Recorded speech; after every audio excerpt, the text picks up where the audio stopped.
Yes, good afternoon.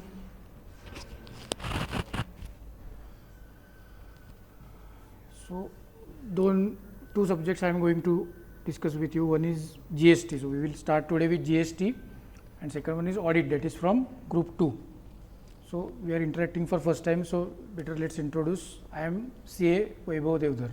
Okay, I am working in indirect taxes since last almost 10 years after qualifying CA. Before that, during my articleship also, I was working in indirect taxes domain only for almost 3 to 4 years. Okay. So, as far as GST is concerned, you will have 100 mark paper of tax, and under that for 50 marks you will have income tax, and for rest of 50 marks we will have GST. So, we are going to discuss that GST part from today. Okay. So, the first chapter from this is introduction to GST in India. Okay. Basically GST का general जो information है और general knowledge जो है वो सब इसमें हम लेने वाले हैं. टेक्निकल डिस्कशन कोई भी इस चैप्टर में नहीं होगा हमारा. ओके. जीएसटी लॉ के जो प्रोविजंस है वो सब from chapter 2 onwards we will start discussing. Okay. So before that, congratulations to all for clearing your foundation. Okay. So one filter you have come out with. Okay. Inter के लिए syllabus बहुत ज़्यादा है, you will देखा होगा आपने. ठीक है. और कुछ सब्जेक्ट्स ऐसे हैं उनमें से जीएसटी और ऑडिट, ये दो जो हम लोग डिस्कस करने वाले हैं, ये दो सब्जेक्ट्स ऐसे हैं कि इनका प्रैक्टिकल रिलेवेंस बहुत ज़्यादा है. ये सब स्टडी करते टाइम हमें बिजनेस नॉलेज या फिर एक कॉमन सेंस की जो बात होती है बिजनेस करते टाइम, वो चीज़ें बहुत से ध्यान में लेना जरूरी है for better understanding these subjects. Okay. कैसे? क्योंकि GST day to day use होने वाला मैटर है, और जो डे टू डे बिजनेसमैन जो ट्रांजैक्शंस कंडक्ट करते हैं उन ट्रांजैक्शंस पे जीएसटी एप्लीकेबल होता है. और इसमें एक ऐसा है कि आप लोगों ने अभी तक कोई भी प्रैक्टिकल काम कैसे चलता है वो देखा नहीं है. सो फॉर दैट ये थोड़ा discussion at some points you may feel कि ये थोड़ा बाउंसर जा रहा है. ओके. बट जहाँ पे भी आपको डाउट्स आएंगे इमीडिएटली आप मुझे डिस्टर्ब करके डाउट्स पूछ सकते हैं. We will clear those doubts and we will start discussing further. Okay. So chapter 1, introduction to GST in India. So before we discuss anything, what do you know about GST? Okay, GST is an indirect tax, right? Sorry, one tax for whole nation. That is the tagline of GST. Okay, one nation, one tax. You might have heard that. Okay. और कुछ? Okay, applicable on goods and services, right?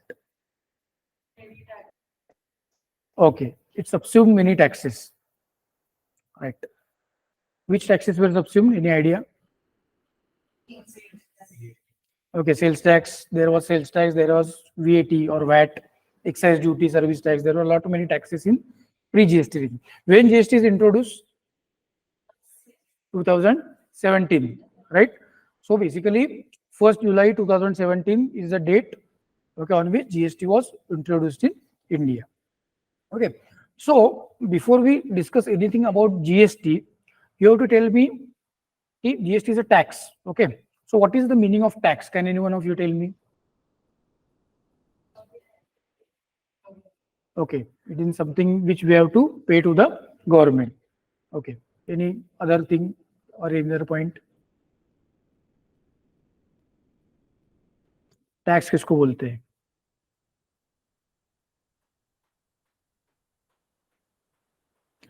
From very ancient era, this system is in presence, right? पुराने जमाने में क्या होता था कि जो किंग होता था उसको, मतलब suppose there is a farmer and he harvest something from his farm, so उसका कुछ एक डिसाइडेड ये रहता था कि इतना जो कुछ उसका फसल है वो उसको गवर्नमेंट को देना पड़, और उस किंग को देना पड़ता था. ऐसे सिस्टम, मतलब it is something which you have to pay to the government. So why this payment is needed? See, when you are doing a business or when you are doing any commercial activity, government is indirectly providing you many facilities, right? जैसे कि business करने के लिए हमको क्या लगता है, हमें लेट्स से ट्रांसपोर्ट फैसिलिटीज अच्छी होनी चाहिए, सो उसका जो रोड है वो गवर्नमेंट बनाता है, राइट? और in the country tax payers जो है वो बिजनेस अच्छे से कब कर सकते हैं कि जब तक वो कंट्री सिक्योर रहनी चाहिए, right?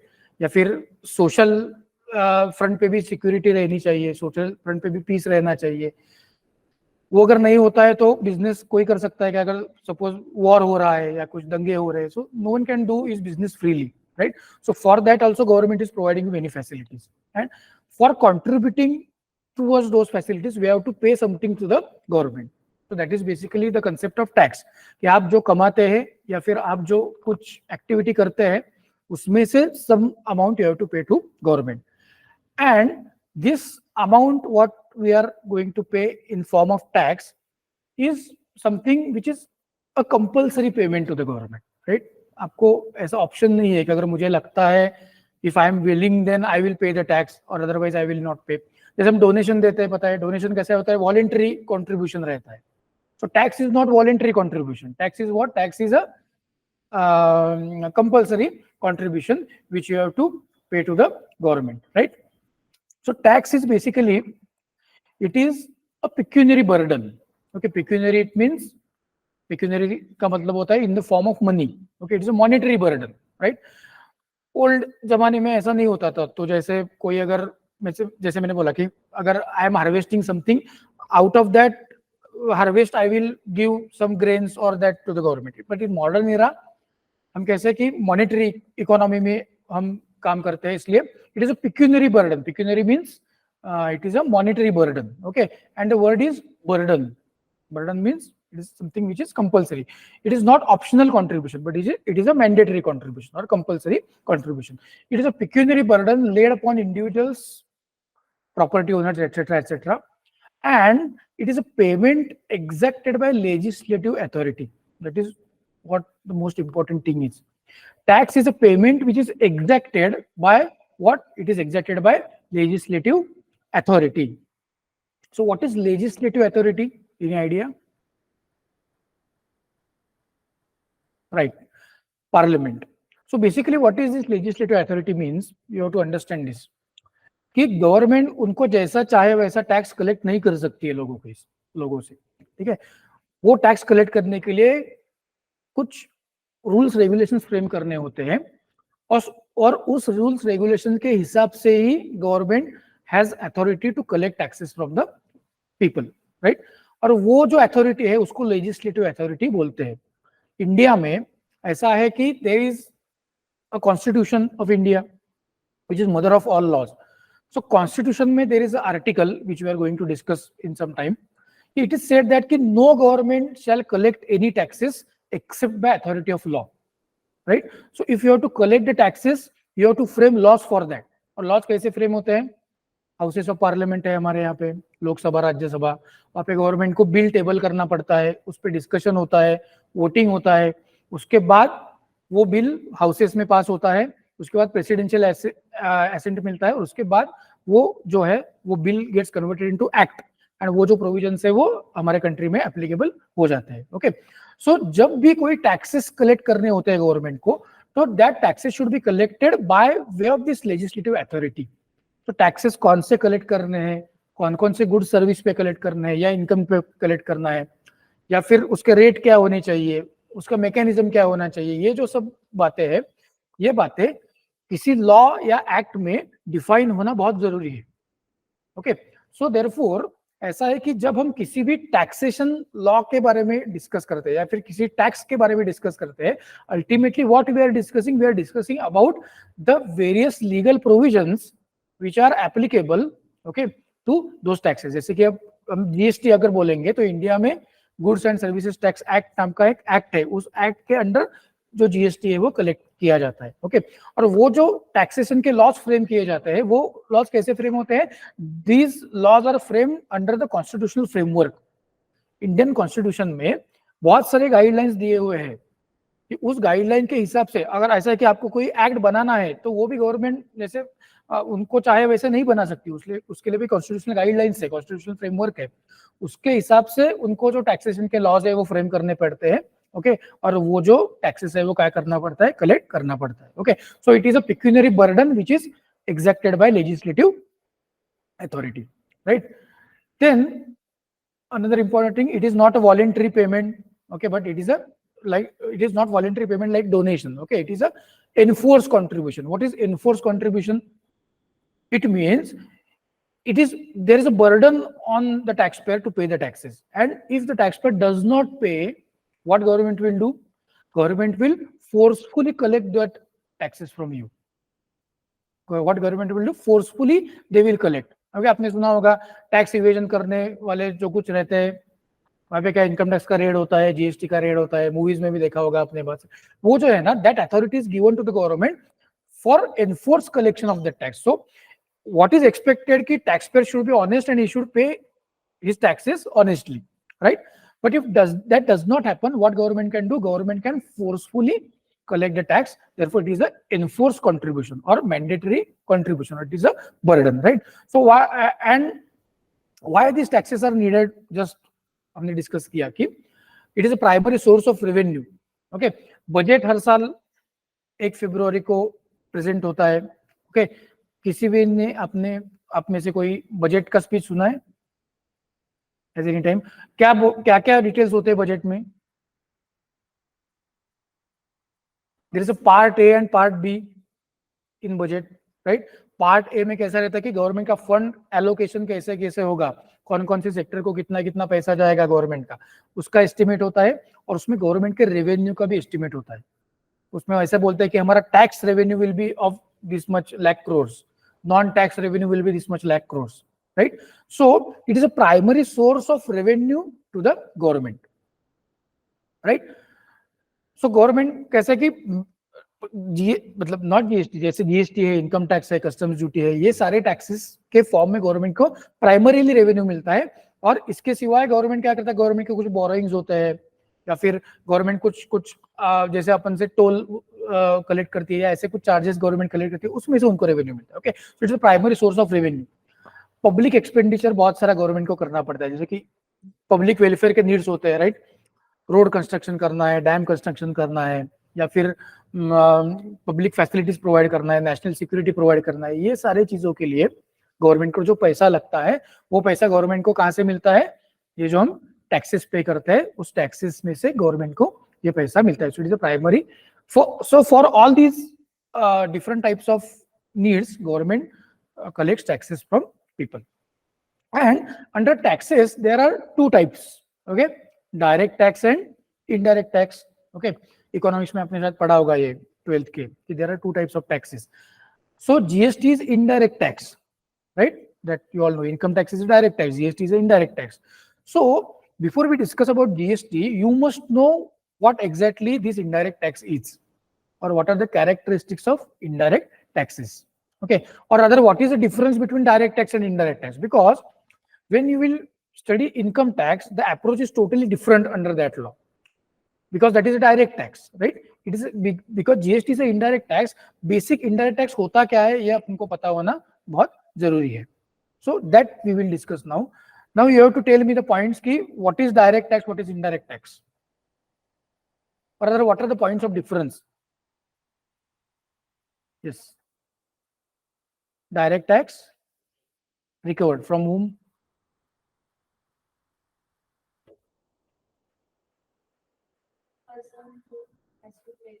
Okay. And in case of indirect taxes, they can recover from customers. Okay. So this is a okay. This is one of the point. Correct. Another point. Okay. Direct tax is on personal property, and indirect taxes. Okay. Normally goods and services. So direct taxes are on person or on property. Okay. But indirect taxes are levied on goods and services. Right. और कुछ difference का point? Direct taxes, the burden of tax can be shifted. Under direct taxes, the burden of taxes cannot be shifted. Okay. And under indirect taxes, the burden of taxes can Okay. be shifted. So in case of direct taxes, the burden of tax is shifted. In case of indirect tax, it is not shifted. In case of direct tax, it is not shifted, right? In case of indirect tax, it is shifted. Okay. So can you explain this? What is the shifting of burden? How does it happen? Shifting of burden means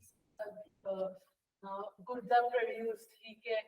Under GST, the goods are produced. Right. He levies tax on this. He gives tax on that. He adds that tax at that cost and then he sells it to the wholesaler. Then Right. again, he will pay some tax. And the final taxes will be paid completely by the consumer. Okay. Okay. Take it. Okay. That's See, yes. See, what is shifting of burden? This is a basic point of difference in direct and indirect taxes. Okay. इस shifting of burden, indirect tax में क्या होता है? Tax का burden shift होता है. For example, okay, कि suppose there is a manufacturer, what he will do? कि if that manufacturer, let's say, produces a particular goods and sells that goods at rupees 100. Okay, so what will happen if he sells that goods to 100 and let's say rate of GST is 10%, what he will do? When he will issue the invoice, under that invoice he will write 100 rupees price of goods plus 10 rupees GST, and how much amount he will collect from the customer? He will collect 110 and not 100. Okay, so what happens? Now आप मुझे बताइए कि government को tax कौन पे कर रहा है? जो सेलर है वो पे कर रहा है. Actually, who is paying the tax to the government? Okay, seller is paying tax to the government, but is he paying from his own pocket? No. What he is doing? He is collecting that tax from his customer and he's paying that tax amount to the government. So actually seller is acting as an agent of the government. On behalf of government, he collects tax from the customer and he pays that tax to the government. So that is why it is called indirect tax. Okay, so taxpayer is seller, but the burden of that tax is not borne by the seller, it is borne by the consumer. Okay, so if you consider a proper value chain, so there is a manufacturer, then there is a wholesaler, then there is a retailer, and the final consumer. So at each stage, what happens? Manufacturer collects tax from the wholesaler and he pays that to the government. Wholesaler collects tax from the retailer and he pays that tax to the government. And retailer, when he sells the goods to the final consumer, what happens? He collects tax from final consumer and he will pay it to the government. But the final consumer is not selling those goods to anyone. Okay, consumer मतलब he is going to consume those goods on his own. Therefore, जैसे wholesaler या manufacturer या retailer सामने वाले person से tax collect कर सकता है, वैसा फाइनल कंज्यूमर नहीं कर सकता. सो अल्टीमेटली उसका बर्डन कौन बेयर करता है? फाइनल जो कंज्यूमर होता है वो बेयर करता है. सो इनडायरेक्ट टैक्स क्यों बोलते हैं? क्योंकि टैक्स पे करने वाला कोई और है और उसका बर्डन बेयर करने वाला कोई और है. इनकम टैक्स में कैसे होता है? अगर मेरा इनकम है तो मुझे खुद को टैक्स पे करना है उसका, राइट? अगर ऐसा नहीं है कि किसी मिस्टर एक्स का इनकम है, उसके ऊपर का इनकम टैक्स वो मेरे से कलेक्ट करेगा और पे करेगा, ऐसा नहीं होता है. उसका इनकम है, उसको खुद को पे करना है. सो डायरेक्ट टैक्स में क्या होता है कि बर्डन शिफ्ट नहीं होता, इनडायरेक्ट टैक्स में बर्डन शिफ्ट होता है. और अगर आप जीएसटी का पूरा लॉ देखोगे तो उसमें you will every place you will find this. कैसे है कि इनडायरेक्ट टैक्स होने की वजह से मैं मेरे कस्टमर से टैक्स कलेक्ट कर रहा हूं और फिर गवर्नमेंट को पे कर रहा हूं. ओके, अगर मैं कस्टमर से टैक्स कलेक्ट करता हूं और गवर्नमेंट पे नहीं करता तो क्या होता है? It's a breach of trust. Why that consumer is paying 10 rupees more to me under the belief that I will pay this tax to the government, right? Therefore अगर कोई क्रिमिनल प्रोसीजर कोड करके एक हमारे यहाँ पे law है, अगर आपको पता होगा, ओके, जिसमें क्राइम का एडजुडिकेशन जो होता है उसके अंडर होता है. तो अब जीएसटी में बहुत सारे ऐसे जगह पे देखोगे कि क्रिमिनल प्रोसीजर कोड वैसे का वैसे अप्लाई किया हुआ है, क्योंकि ये जो है कि बर्डन आप शिफ्ट कर रहे हो और उससे आप टैक्स के नाम पे पैसे कलेक्ट कर रहे हो और गवर्नमेंट को आप पे नहीं कर रहे. ओके, सो इसलिए जीएसटी में उस हिसाब से जो प्रोविजन है वो ड्राफ्ट किए हुए हैं, because ultimate consumer is bearing the burden, right? So main difference क्या है कि बर्डन शिफ्ट होना और ना होना.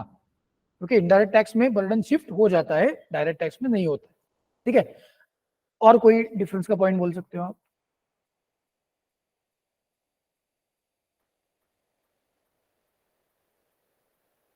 Okay, now you have to, income tax आपका शुरू हुआ है क्या? नहीं, अभी तक नहीं हुआ है। ओके, इनकम टैक्स का बेसिक पता है आपको? बेसिक एग्जम्पशन लिमिट रहता है इनकम टैक्स में। ओके, मतलब 2.5 लाख तक आपका इनकम हो तो आपको कोई टैक्स नहीं देना है, 2.5 लाख से 5 लाख हो तो 5% से टैक्स देना है, 5 से 10 हो तो 20% से देना है। ओके, सो लेट्स अज्यूम कि there is a person who is earning income of 1 lakh annually. Okay, 1 lakh साल भर का उसका इनकम है, तो उसको कुछ इनकम टैक्स पे देना पड़ेगा क्या गवर्नमेंट को? नहीं देना पड़ेगा, क्योंकि 2.5 लाख का जो बेसिक एग्जम्पशन लिमिट है उससे कम ही is earning. Okay, suppose a person is earning 3 lakh rupees annually, then कैसा, उसका पहला 2.5 लाख एग्जम्प्ट हो जाएगा और नेक्स्ट 50,000 पे 5% से, मतलब 2,500 he will have to pay that tax to the government. अगर किसी का इनकम 5 लाख होता है तो 2,50,000 पे 5%, मतलब 12,500 ही विल पे द टैक्स। अगर किसी का इनकम 10 लाख होता है तो 5 लाख से 10 लाख के स्लैब पे 20% से टैक्स आएगा, that comes to 1 lakh, and 2.5 to 5 lakh पे 12,500, सो ही विल पे 1,12,500। सपोज किसी का इनकम 10 लाख से ज्यादा होता है, 15 लाख का इनकम है, तो क्या होगा, वो 10 लाख के ऊपर के जो 5 लाख है उसके ऊपर 30% प्लस 1,12,500 जो टोटल बिल के टैक्स होगा वो उसको पे करना पड़ेगा, राइट? ये हुआ इनकम टैक्स के बाद। अब हम अगर जीएसटी की बात करेंगे, suppose there is a let's say क्या ये माउस है, ओके, इस माउस का प्राइस 100 रुपीज है, ओके, और उसका जीएसटी का रेट लेट्स से 10% है। So suppose you are a student, okay, so you go to the market and as of now you are studying, so you don't have any income, and you buy this mouse of 100 rupees, you will pay GST of 10 rupees on that, right? Okay, suppose I go to the market, okay, so I am doing my own practice since last 10 years, so I go to the market, so I am earning some X amount. If I purchase this mouse from the market, how much GST I will pay? 10 rupees, right? Suppose there is a billionaire, कोई बड़ा businessman है, okay, जो करोड़ रुपया कमाता है, वो market में जाता है और ये माउस परचेज करता है, तो वो भी 10 रुपये से टैक्स पे करेगा। Okay, so getting the point of difference. Income tax में क्या होता है कि जैसे मेरा इनकम बढ़ते जाता है उस हिसाब से मेरा टैक्स का लायबिलिटी भी क्या होता है, इंक्रीज होता है। बट जीएसटी में मेरा इनकम कितना है या फिर मैं इन शॉर्ट मेरे पास कितने पैसे हैं उसके ऊपर डिपेंड नहीं करता कि मेरा लायबिलिटी कितना आएगा, राइट? ओके, इसका मतलब क्या होता है कि लेट्स से देखो मेरा 1 लाख का इनकम है तो मुझे कोई टैक्स नहीं देना है गवर्नमेंट को इनकम टैक्स में। ओके, अगर मेरा 3 लाख का इनकम है तो मुझे 2,500 देना है, 5 लाख का इनकम है तो 12,500 देना है।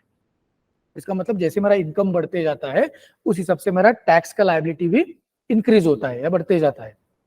अब देखो मेरा इनकम बढ़ गया, इसका मतलब क्या है कि मेरी टैक्स पे करने की कैपेसिटी बढ़ गई, right? So what happens in direct taxes कि जैसे जैसे मेरी टैक्स पेइंग कैपेसिटी इंक्रीज होती है या फिर मेरा इनकम इंक्रीज होता है उस प्रोपोर्शन में मेरा टैक्स का लायबिलिटी भी इंक्रीज होता है, राइट?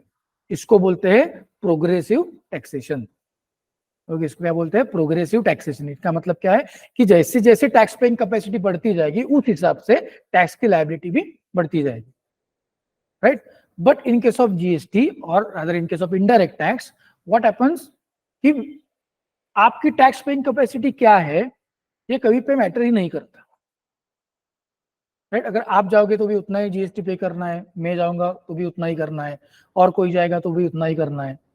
ओके, सो इनडायरेक्ट टैक्सेस का जो मेथड है उसको बोलते हैं रिग्रेसिव टैक्सेशन। ओके, इसको क्या बोलते हैं? Regressive taxation. It means tax paying capacity क्या है it does not matter, same amount of taxes collected from every person. Same amount of tax मतलब अगर आप इस गुड्स के हिसाब से बोलोगे तो अगर मैं कोई और गुड्स भी परचेस करूंगा तो ऐसा ही होगा, कोई भी अगर वो गुड्स परचेस करेगा तो उसको सेम जीएसटी देना है उसके ऊपर। Okay, so progressive taxation and regressive taxation. तो डायरेक्ट टैक्सेस कैसे होते हैं?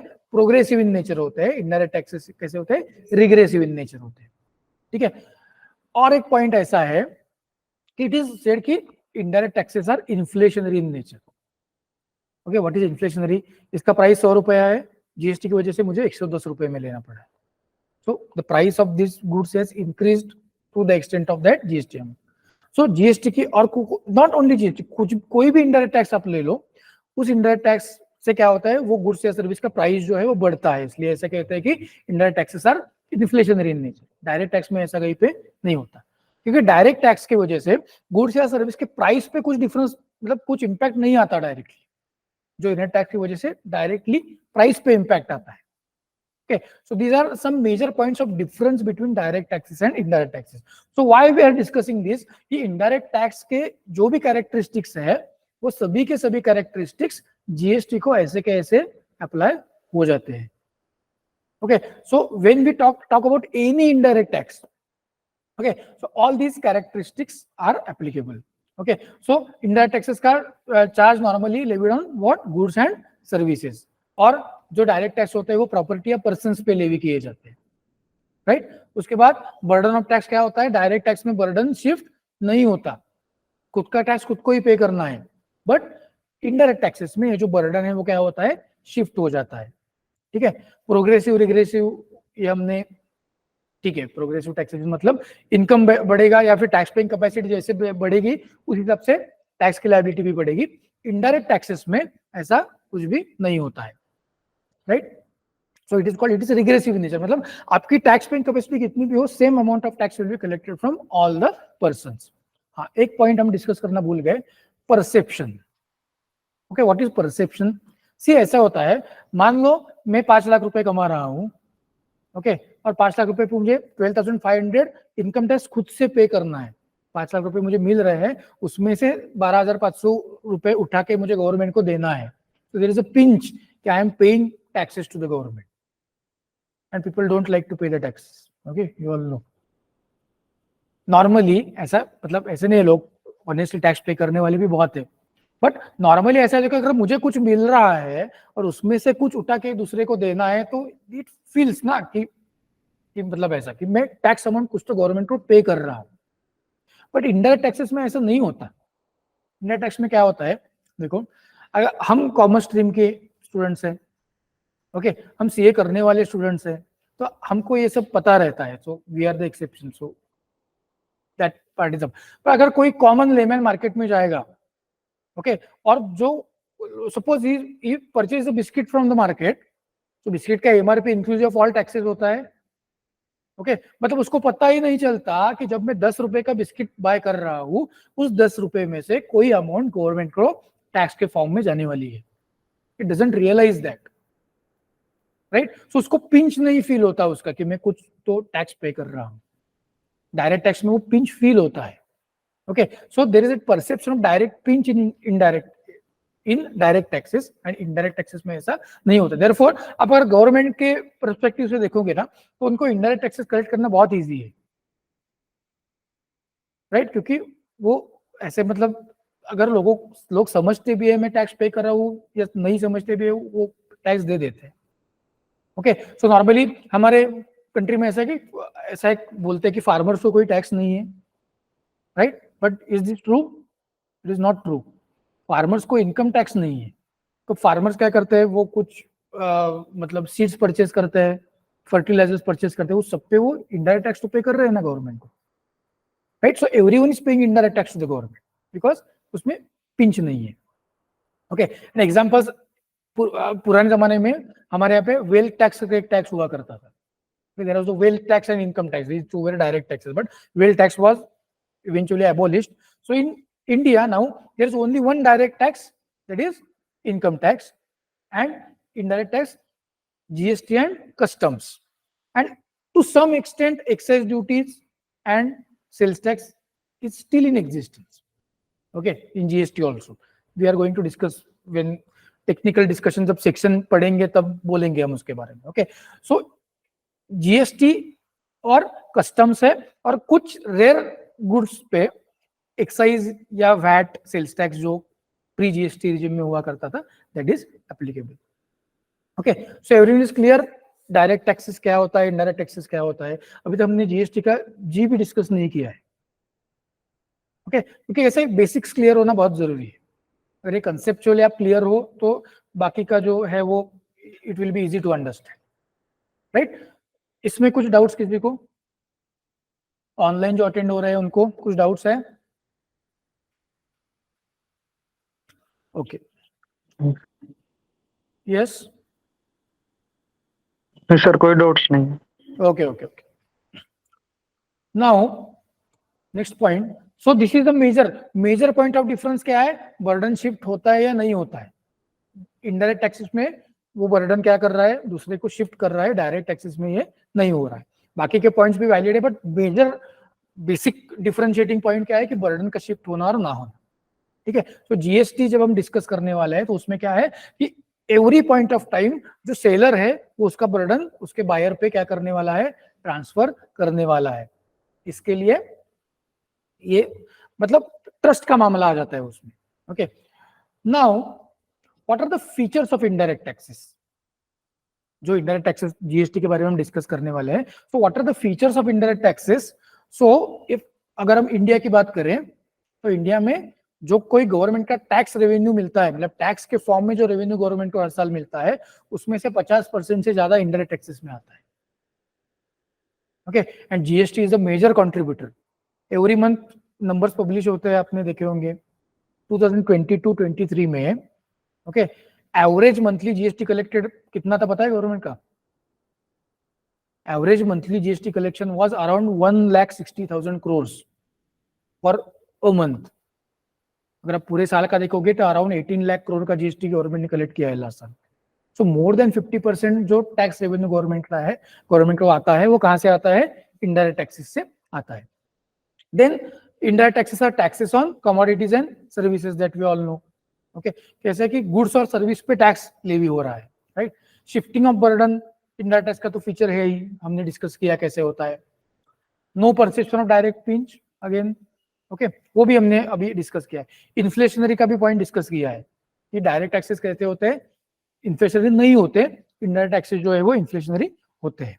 Okay, wider tax base, this is another. Revenue 50% से ज्यादा क्यों है इनडायरेक्ट टैक्स में? इसका ऐसा है कि इंडिया का population how much, 150 crore, 150 crore almost हो गया ना, अभी 140 था, 150 हो गया। उसमें से इनकम टैक्स का रिटर्न कितने लोग फाइल करते पता है? Any idea? Not even 10%।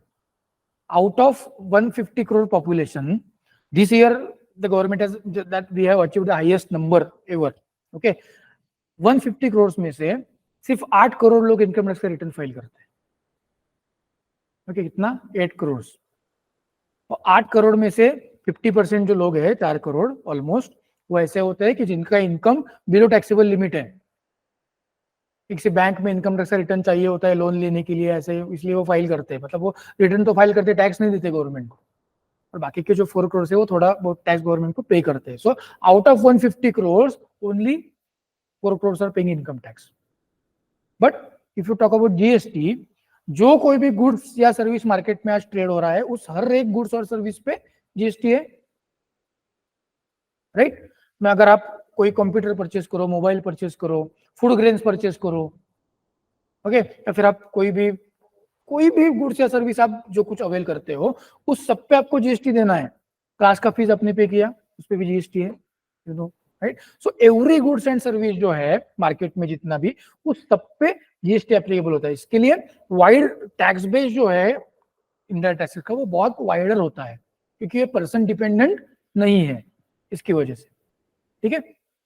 Then it promotes social welfare. Okay, it is said कि indirect taxes promote social welfare. How? Highest tax किस चीज पे पता है आपको इंडिया में? Indirect tax, not only GST, indirect tax अगर आप सब की बात करें तो हाईएस्ट टैक्स किस पे लेवी होता है? कौन से गुड्स पे लेवी होता है पता है? Sorry, yes, it is even alcohol. Okay, so alcohol, tobacco, narcotic products, ये ऐसे कुछ गुड्स है जिसपे हायर रेट से गवर्नमेंट टैक्स कलेक्ट करता है। बिकॉज गवर्नमेंट का अजम्पशन ऐसे है कि अगर हम टैक्स का रेट बढ़ा देंगे इस गुड्स के ऊपर का, तो उसका प्राइस बढ़ जाएगा, और अगर प्राइस बढ़ जाएगा तो लोग उसका कंजम्पशन कम करेंगे। वो प्रैक्टिकली होता नहीं है वैसा, गवर्नमेंट का रेवेन्यू बहुत ज्यादा मिलता है। Okay, but it is what we can say theory में हम ऐसा बोल सकते हैं कि एक ना इनडायरेक्ट टैक्स में सिन गुड्स करके एक कैटेगरी होता है। ओके, सिन गुड्स मतलब tobacco, alcohol, narcotic atoms, luxury atoms, luxury cars, okay, ऐसे जो कुछ एटम्स है उनको सिन गुड्स बोलते हैं और उसके ऊपर हायर रेट से टैक्स चार्ज किया जाता है, बिकॉज ये जैसे कि उसका कंजम्पशन कम हो ऐसा गवर्नमेंट को लगता है, इसलिए। Okay, so it promote social welfare, मतलब थियोरेटिकली वी कैन से कि उसका प्राइस बहुत ज्यादा बढ़ने की वजह से उसका कंजम्पशन थ्योरी में कम होता है, ठीक है। Another way of looking it at as it promote social welfare की ऐसा है कि जिन लोगों के पास टैक्स पे करने की कैपेसिटी है या फिर जो कुछ लोग टैक्स पे करते हैं, उससे क्या होता है कि गवर्नमेंट को जो रेवेन्यू मिलता है उससे जो सोशली वीकर सेक्शन के लोग हैं, जैसे कि मतलब कम इनकम अर्न करने वाले लोग रहेंगे, उनके लिए गवर्नमेंट वेलफेयर स्कीम्स चलाता है, ओके, या फिर उनको कुछ कंसेशन में कुछ ये फैसिलिटीज मिलती है, उस हिसाब से भी सोशल वेलफेयर प्रमोट होता है, ओके। और उसमें इनडायरेक्ट टैक्सेस जो है वो मेजर कंट्रीब्यूटर हमारी इकोनॉमी में है, and it is regressive in nature. What is regressive? Again, irrespective of your tax paying capacity, taxes are collected, right. So आपकी टैक्स पेइंग कैपेसिटी क्या है पता नहीं, आप कितना जीएसटी पे करोगे एक ये प्रोडक्ट पे, उतना ही जीएसटी मैं पे करूंगा, उतना ही जीएसटी अंबानी जी भी पे करेंगे, right. So irrespective of your tax paying capacity, taxes are collected. So these are the features of indirect taxes. Short notes के लिए ये 2-3 मार्क के लिए पूछा जा सकता है, ओके। उसको आप what are the features of indirect taxes, what are the features of GST, okay, what is the difference between direct tax and indirect tax, उसके लिए पॉइंट्स जो है वो कॉमन है, आपको सिर्फ कॉस्मेटिक चेंजेस जो करने पड़ेंगे आंसर में, वो करके वो आंसर आप लिख सकते हैं, ठीक है। सो क्लियर इतने तक, ठीक है। Now we have to discuss about the journey of GST in India, okay. It is a very long journey, right, because government का काम है और कैसे चलता है आपको पता है। मराठी में सरकारी काम 6 महिने थांब, बरोबर, हे 6 महिने नाही, 17 वर्ष गेली जीएसटी इम्प्लिमेंट व्हायला, okay. GST, when GST was implemented 1 July 2017, but GST ऐसा कुछ हमारे कंट्री में होना चाहिए उसका फर्स्ट टाइम जिक्र कब किया गया? तो ईयर 2000 में किया गया था। इन ईयर 2000 उस टाइम के जो प्राइम मिनिस्टर थे हमारे ऑनरेबल वाजपेयी जी, राइट, सो ही मुटेड की जीएसटी ऐसा एक कंसेप्ट हमारे कंट्री में होना चाहिए, ओके। और उस टाइम पे उन्होंने कमिटी सेटअप किया और उस कमिटी को बोला कि जीएसटी का जो मॉडल इंडिया में होना चाहिए वो कैसा होना चाहिए, इसका आप स्टडी करो और उसका कुछ रिपोर्ट है वो आप सबमिट करो, ओके। सो ईयर 2000 में ये जीएसटी की बात हमारे कंट्री में शुरू हुई थी, राइट। उसके बाद 2003 में उन्हीं का गवर्नमेंट जब था उस टाइम पे गवर्नमेंट ने एक टास्क फोर्स क्रिएट किया under the chairmanship of Vijay Kelkar. Vijay Kelkar is a very well known economist in our country, right. So उनके चेयरमैनशिप के under in 2003 the government framed a task force for studying GST, okay, और GST का system. तो उन्होंने क्या किया, उस टाइम का जो इनडायरेक्ट टैक्स का सिस्टम प्रेजेंट था हमारे कंट्री में उसका डिटेल स्टडी उन्होंने किया और स्ट्रांगली रिकमेंडेड कि इंटीग्रेटेड जीएसटी हमारे कंट्री में, इंटीग्रेटेड म्हणजे क्या, इसका मतलब क्या, इंटीग्रेटेड मीन्स कि ऑल ओवर कंट्री लेवल पे एक जैसा इनडायरेक्ट टैक्स का रिजिम हमारे कंट्री में होना जरूरी है, okay. That is called integrated GST, fully integrated means कि आप कहीं पे भी जाओ, पूरे इंडिया में आप कहीं पे भी जाओ, सभी जगह पे एक जैसा इनडायरेक्ट टैक्स सिस्टम होना चाहिए, that he recommended. Then in 2003 के बाद एक 3-4 साल कुछ ज्यादा जीएसटी के बारे में हुआ नहीं। 2007 में उस टाइम जब mister Chidambaram was our finance minister, so 2007 के बजट में ये अनाउंस की 1 अप्रैल 2010 से, मतलब 3 साल बाद उस टाइम पे हमारे कंट्री में जीएसटी एप्लीकेबल हो जाएगा, ओके। देन 2007 के बाद कुछ हुआ ही नहीं। उसके बाद जो जीएसटी का बहुत बड़ा डेवलपमेंट हुआ वो 2014 में हुआ, ओके। 2014 में गवर्नमेंट ने क्या किया कि constitution amendment bill they presented in the parliament, okay. और कॉन्स्टिट्यूशनल अमेंडमेंट क्यों करना चाहिए था उसके बारे में हम बोलने वाले हैं, इसके बाद के स्लाइड में वो पॉइंट आने वाला है हमारे यहाँ, ओके। सो उन्होंने कॉन्स्टिट्यूशन अमेंडमेंट बिल टेबल किया 2014 में, okay. So after 2014 constitutional amendment का जो प्रोसेस है हमारे कंट्री में वो प्रोसेस बहुत डिफिकल्ट है, ओके। आपको अगर याद होगा सिविक्स करके एक सब्जेक्ट था 20 मार्क के लिए हमको, ओके, जो हम ऐसे ही कुछ प्रीवियस एग्जाम के क्वेश्चंस पढ़ते थे और छोड़ देते थे, राइट? तो उसमें ये सब था, I think 8th 9th 10th में कहीं पे तो रहेगा ये, ठीक है? सो कॉन्स्टिट्यूशनल अमेंडमेंट का प्रोसेस जो है वो बहुत कॉम्प्लिकेटेड प्रोसीजर है, तो उसमें बहुत टाइम चला गया। कॉन्स्टिट्यूशन अमेंडमेंट बिल प्रेजेंट करने के बाद उसके ऊपर पार्लियामेंट के सेशन, ओके, पार्लियामेंट के सेशन में ऐसा होता है कि आधे से ज्यादा दिन काम नहीं होता, पता है आपको, सब न्यूज देखते हो आप, ठीक है? तो वो सब होने के बाद फाइनली 2015 में वो कॉन्स्टिट्यूशन अमेंडमेंट लोकसभा में पास हो गया, 2016 में कहाँ पे पास हो गया? राज्यसभा में पास हो गया। और उसके बाद आपको पता है कॉन्स्टिट्यूशन अमेंडमेंट कैसा होता है, सो पॉइंट आया तो let's discuss it. What is the procedure for constitution amendment? Can anyone tell me? Rather कोई भी बिल पास कैसे होता है पता है आपको? हाउस ऑफ पार्लियामेंट में कैसे होता है? तो टेबल किया जाता है, उसके ऊपर डिस्कशन होता है, फिर वोटिंग होता है, अगर फेवर में वोट ज्यादा होते हैं तो वो बिल पास हो जाता है, अगर अगेंस्ट वोट ज्यादा होते हैं तो नहीं पास होता है। ये हुआ नॉर्मल बिल के बारे में। अगर कॉन्स्टिट्यूशनल अमेंडमेंट करना पड़ता है तो उसमें ऐसा है प्रोसीजर, पता है किसी को? कोई बताएगा? सो ऐसा होता है कि जब भी कॉन्स्टिट्यूशन का कोई पार्ट अमेंड करना हो तो फर्स्ट ऑफ ऑल वो हाउस ऑफ पार्लियामेंट में, ओके, मतलब लोकसभा और राज्यसभा में टेबल होना जरूरी है। और नॉर्मल कोई भी बिल अगर पास करना है तो उसको सिंपल मेजोरिटी लगता है, मतलब 100 में से 51 लोग अगर इन फेवर वोट करेंगे तो वो पास हो जाएगा। कॉन्स्टिट्यूशनल अमेंडमेंट के लिए ऐसा नहीं है, उसका ऐसा है कि 2/3 मेजोरिटी से वो पास होना जरूरी है, ओके? मतलब ऐसा है, नॉर्मल केस में कैसा होगा कि अगर 300 लोग हैं पार्लियामेंट में, ओके, सो 150 लोग अगर फेवर में वोट करेंगे 151 तो बिल पास हो जाएगा।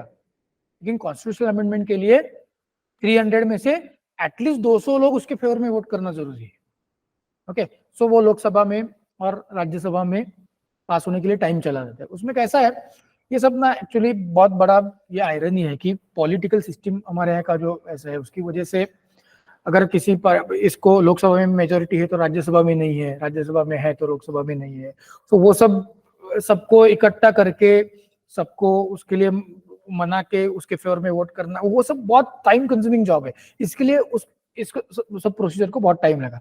और जब इतना होने के बाद काफी नहीं है, ओके, लोकसभा राज्यसभा में अगर वो मानो 2/3 मेजोरिटी से पास हो गया तो फिर आपको रुकता नहीं है। उसमें ऐसे कि जो स्टेट लेजिस्लेटिव असेंबलीज है हमारे यहाँ पे, हर एक स्टेट लेवल पे भी विधान परिषद विधानसभा होता है, ओके?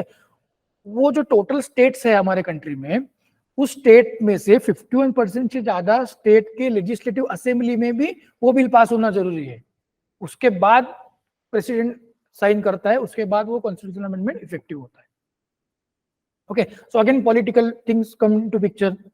सेंटर में गवर्नमेंट किसी और पार्टी का है, स्टेट में किसी और पार्टी का है, ओके? इसके लिए वो पास ही नहीं किया बहुत सारे स्टेट ने, ऐसा बहुत कुछ इवेंट्स उस टाइम पे हो गए, ओके? लेकिन फाइनली वो कॉन्स्टिट्यूशन अमेंडमेंट एक्ट 8 सितंबर 2016 को पास हो गया। और वो कॉन्स्टिट्यूशन अमेंडमेंट पास होने के बाद जीएसटी इंप्लीमेंट करने का जो प्रोसीजर था, कि this is a major hindrance in implementation of GST because of the legal structure और constitutional structure in our country, okay? So वो अमेंडमेंट पास होने के बाद फिर प्रोसीजर ज्यादा टाइम कंज्यूमिंग नहीं था। जैसे कि देखिए 8 सितंबर को कॉन्स्टिट्यूशन अमेंडमेंट पास हो गया, 8 सितंबर 2016 को, उसके बाद इमीडिएटली नेक्स्ट जुलाई में, मतलब 1 साल के पहले ही जीएसटी हमारे कंट्री में इंप्लीमेंट हो गया था, ओके? सो जीएसटी के डिफरेंट बिल्स है। Actually when we talk about GST, there is not a single law which governs the GST, okay? GST में हमने कैसा है, there is central GST, there is state GST, there is integrated GST, there is GST compensation cess, okay? तो ऐसे होता है कि central goods and service tax act central government का है, ओके? वो सेंट्रल गवर्नमेंट ने पास कर दिया। इंटीग्रेटेड जीएसटी वो भी सेंट्रल गवर्नमेंट का ही है, वो पास हो गया। जो स्टेट जीएसटी रहता है वो कैसा है कि ऑलमोस्ट 30+ स्टेट्स और यूनियन टेरिटरीज है हमारे इसमें कंट्री में, ओके? यूटी जीएसटी भी कैसे, यूनियन टेरिटरी भी डायरेक्टली सेंट्रल गवर्नमेंट के कंट्रोल में आता है, तो यूटी जीएसटी भी एक ही रहता है। लेकिन जो स्टेट जीएसटी है वो ऐसा है कि हर एक स्टेट के असेंबली में वो पास होना जरूरी है। So Maharashtra state GST is different, Gujarat state GST different, मतलब उसके प्रोविजन डिफरेंट नहीं है, प्रोविजन एक जैसे ही है, लेकिन स्टेट का जुरिडिक्शन होने की वजह से हर एक स्टेट में उस रिस्पेक्टिव स्टेट का जीएसटी लॉ पास होना जरूरी है, राइट। सो हर एक स्टेट में वो टेबल किया गया, वो पास हो गया, ऐसा बहुत सारा होते होते अल्टीमेटली 1 जुलाई 2017 को इंडिया में क्या हो गया, जीएसटी इंट्रोड्यूस हो गया। There is a long journey. GST कैसे 2000 साल में बात निकली थी कि जीएसटी इंप्लीमेंट करना है, वो होते होते 17 साल और 3 महीने चले गए, और finally from 1 July 2017 onwards GST was introduce. Initially there is a plan कि 1 अप्रैल 17 से इंप्लीमेंट करना है, but due to some reasons it could not happen, and from 1 July 2017 onwards GST was finally हमारे यहाँ पे इंप्लीमेंट हो गया। So constitutional amendment was the major hindrance. अब जब से जीएसटी इंप्लीमेंट हुआ है उसके बाद तो नंबर्स यूर रेगुलरली हम देख रहे हैं जो न्यूज में आ रहे हैं। अभी जीएसटी का पोजीशन ऐसा है कि in our country, okay, as on 30th November 2023 ये जीएसटी डिपार्टमेंट के वेबसाइट पे ये सब स्टैटिस्टिक्स अवेलेबल है। हमारे कंट्री में total there were almost 1.43 crore GST registered persons. एक बात आपके मन में आ सकती है कि इनकम टैक्स भरने वाले तो 4 करोड़ है, ये जीएसटी भरने वाले तो 1 करोड़ है, तो कैसे रेवेन्यू ज्यादा कैसे? ऐसा है कि इनडायरेक्ट टैक्स होने की वजह से 1.43 करोड़ लोग जो गुड्स सर्विस में डील करते हैं उस हर गुड्स सर्विस पे वो टैक्स देते हैं। 4 करोड़ लोग इनकम टैक्स पे करते हैं, मतलब that is 4 crore only. But when 1.43 crore registered tax pairs, वो हर एक कितने सारे different types of goods and service में डील करता होगा, उस हर गुड्स और सर्विस पे वो जीएसटी पे कर रहा है, ठीक है।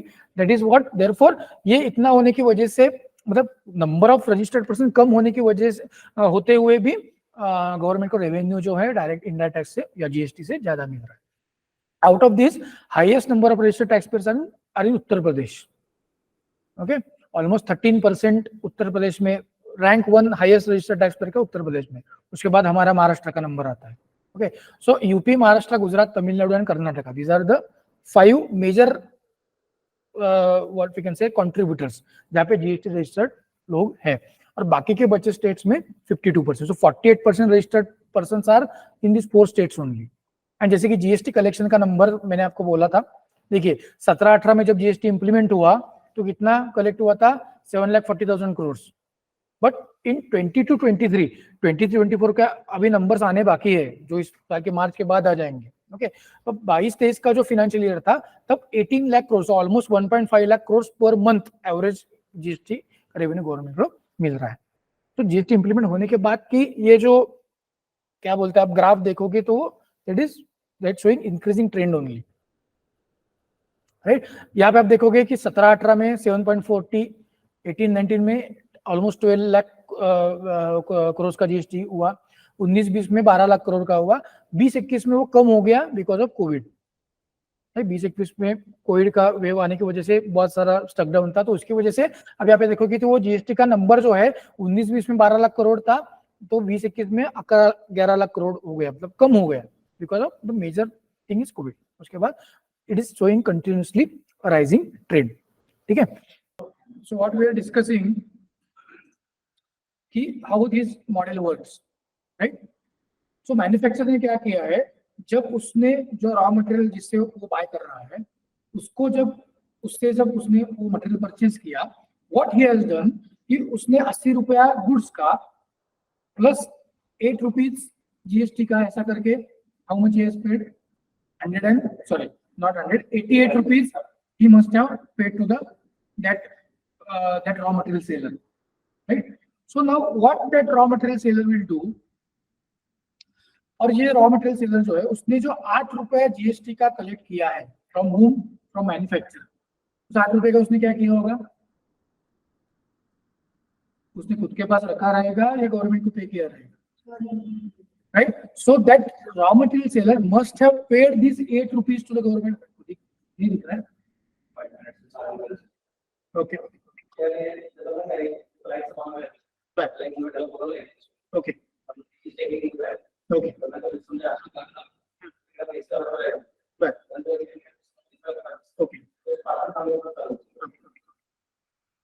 so it is wait, ये लिखेगा नहीं सामने तो हाँ, you can join from there also. So you can see the screen.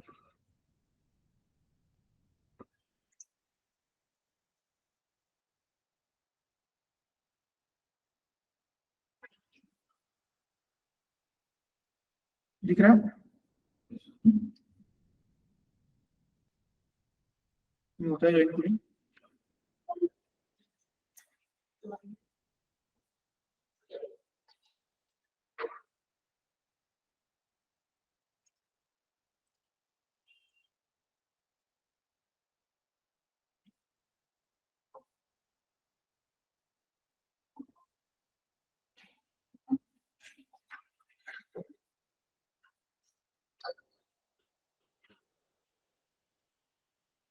Okay, हो गया sir.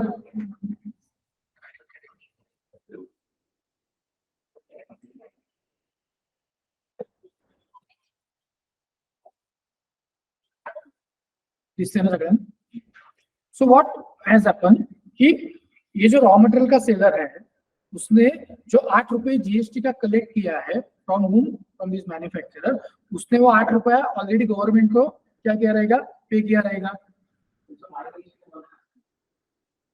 Okay, so he must have paid this 8 rupees to the government.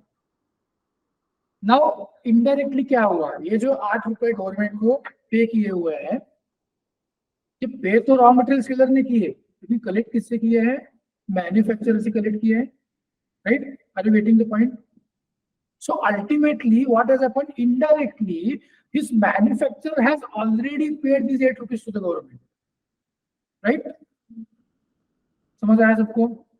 Manufacturer ने क्या किया है, मैन्युफैक्चरर ने 8 रुपए जीएसटी का किसको दिया, रॉ मटेरियल सेलर को दिया, और रॉ मटेरियल सेलर ने वो 8 रुपए गवर्नमेंट को क्या किया है, पे किया है. इसका मतलब मैन्युफैक्चरर ने इनडायरेक्टली ये जो 8 रुपए है वो गवर्नमेंट को क्या किया है, पे किया हुआ है. Okay, everyone understood? सिमिलरली ये जो होलसेलर है उसने क्या किया है, 110 रुपए पे किए मैन्युफैक्चरर को. तो मैन्युफैक्चरर ने क्या किया, ये जो 10 रुपया होलसेलर से कलेक्ट किया है वो गवर्नमेंट को ऑलरेडी पे कर दिया. राइट? सिमिलरली रिटेलर से जो 11 रुपए होलसेलर ने कलेक्ट किया है वो उसने ऑलरेडी गवर्नमेंट को पे किया है. ओके, मतलब पूरा वैल्यू चेन अगर आप देखोगे तो मैन्युफैक्चर का 8 रुपए ऑलरेडी गवर्नमेंट को जमा है. Okay, so what happens, GST law में कैसे रहता है कि वो क्या बोलते हैं कि आप परचेस पे जो जीएसटी पे करेंगे, ओके, उसका क्रेडिट हम अलाउ करेंगे आपका सेल का जो लायबिलिटी है उसके अगेंस्ट.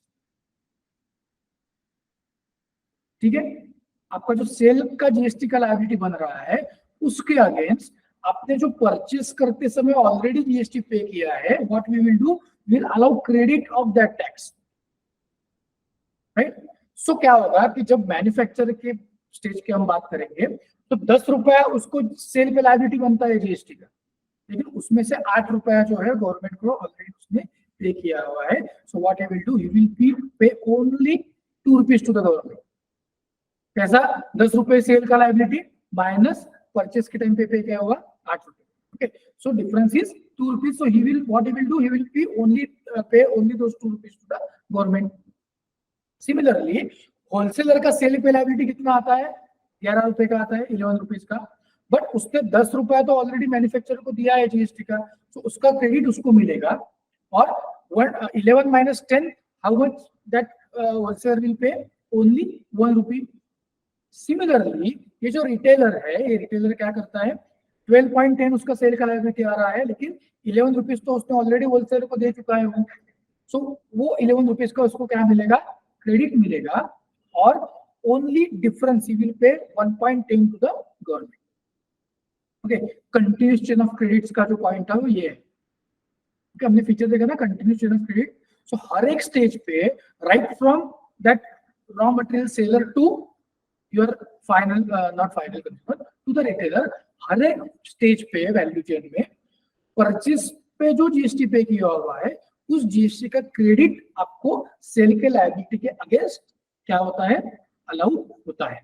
इसको बोलते हैं कंटिन्यूस चेन ऑफ क्रेडिट्स. समझ में आया सबको? नाउ एक अगर हम बात करेंगे, देखो मैन्युफैक्चरर ने क्या किया है, 80 रुपीज को रॉ मटेरियल बाय किया है और उसने सेल कितने को किया, 100 रुपीज को किया. ओके, सो 80 का मटेरियल प्रोसेस करके 100 रुपीज को सेल कर दिया। सो मैन्युफैक्चरर ने वैल्यू एडिशन कितना किया उसमें, 20 रुपए का। जीएसटी का रेट कितना है अपन का, 10%। सो मेरा जो 20 रुपए का वैल्यू एडिशन है उसके ऊपर 10% से जीएसटी कितना आता है, 2 rupees. That 2 rupees only is paid by into the government, right, understood.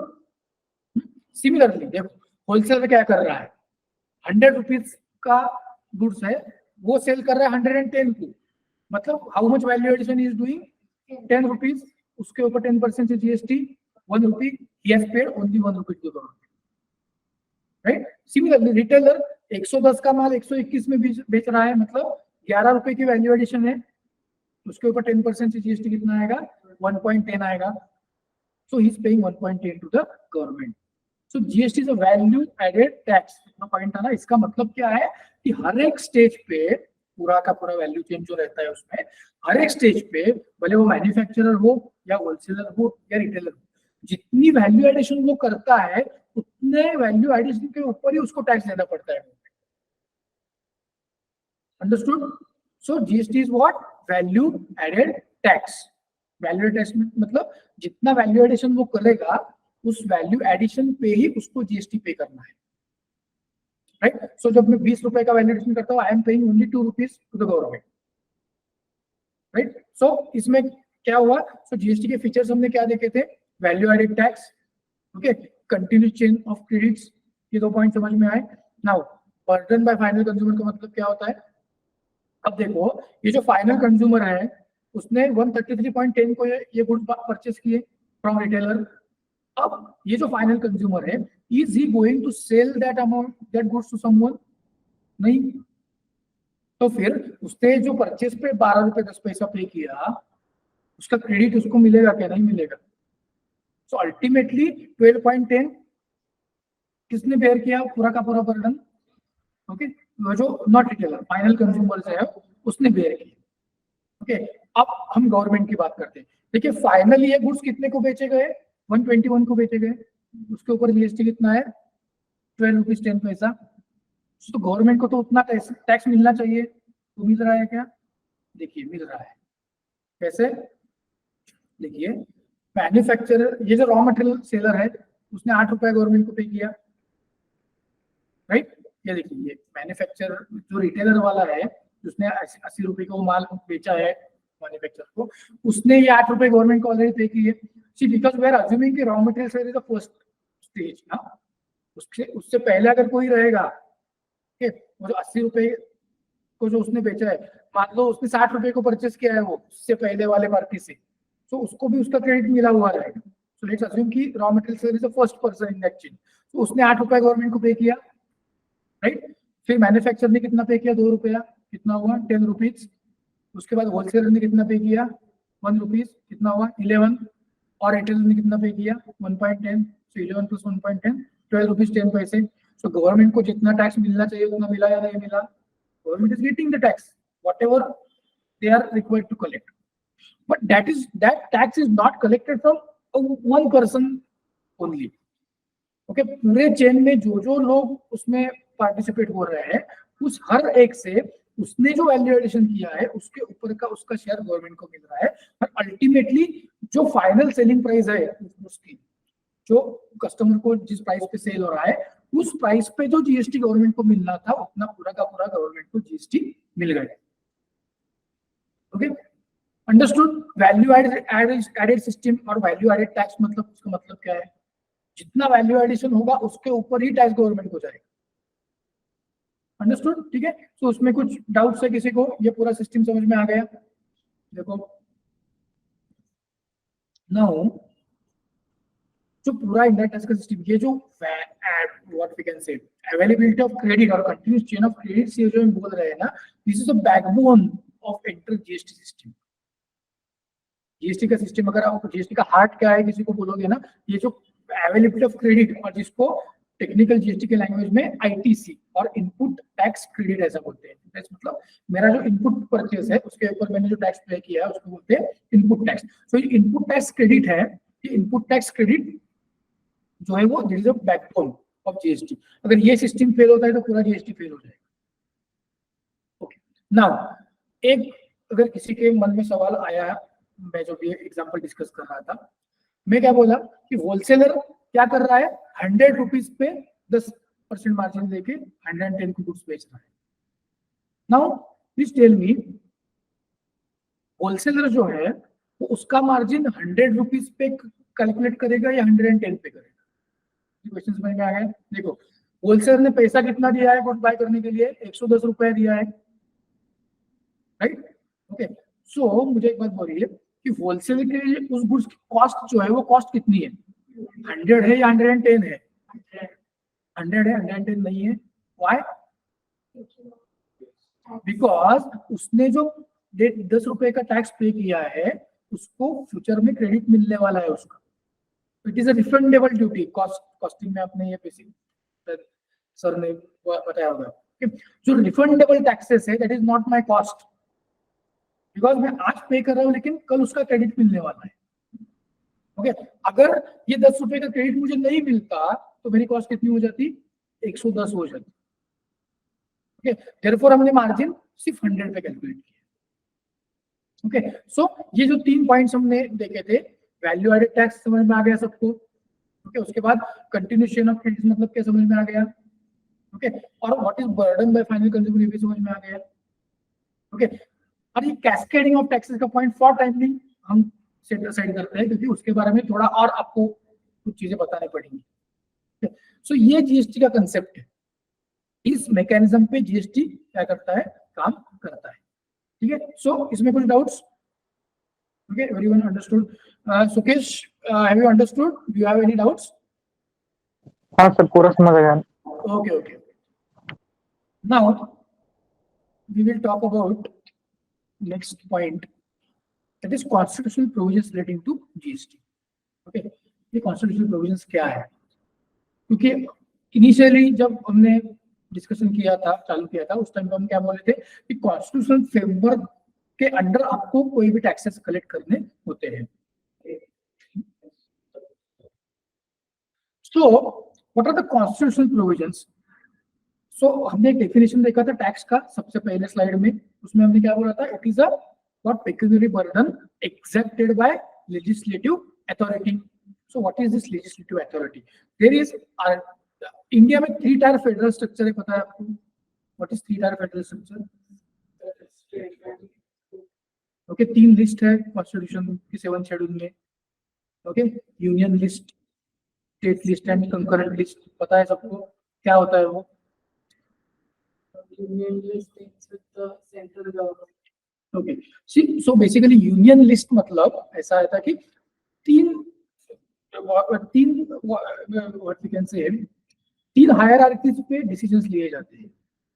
Okay, union list मतलब ऐसा होता है कि if you talk about constitution, okay, before, so it is supreme law of India.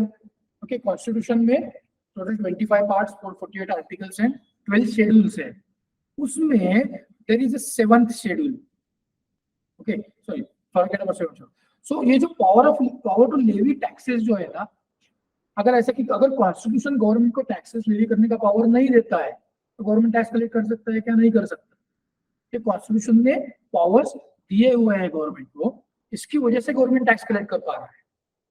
Okay, it is what, so constitution में directly ऐसा है कि government has authority to collect taxes from the citizens.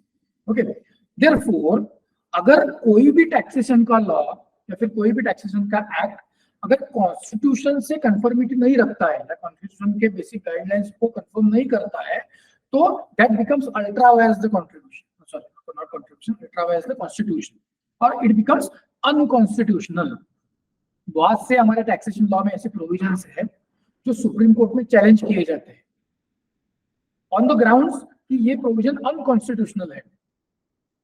It is not according to the guidelines laid down by the constitution. इस point पे बहुत सारे taxation के provision challenge past में भी हुए हैं, अभी भी हो रहे हैं, जीएसटी में भी तो बहुत सारे हो रहे हैं क्योंकि compare to GST new law है। ओके, इसकी वजह से सो कॉन्स्टिट्यूशनल स्ट्रक्चर जो है वो कॉन्स्टिट्यूशनल स्ट्रक्चर के हिसाब से ही आपको टैक्सेस कलेक्ट करना पड़ता है।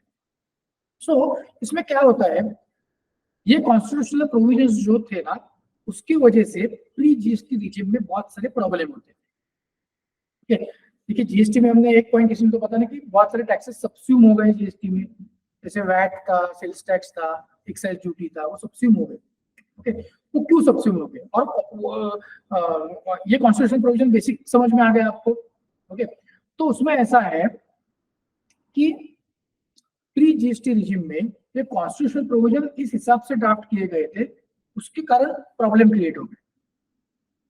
ओके, क्या प्रॉब्लम क्रिएट हो गए that we are going to discuss one by one. क्योंकि कैसे है, देखो जीएसटी का इम्प्लीमेंट हुआ 2017 में।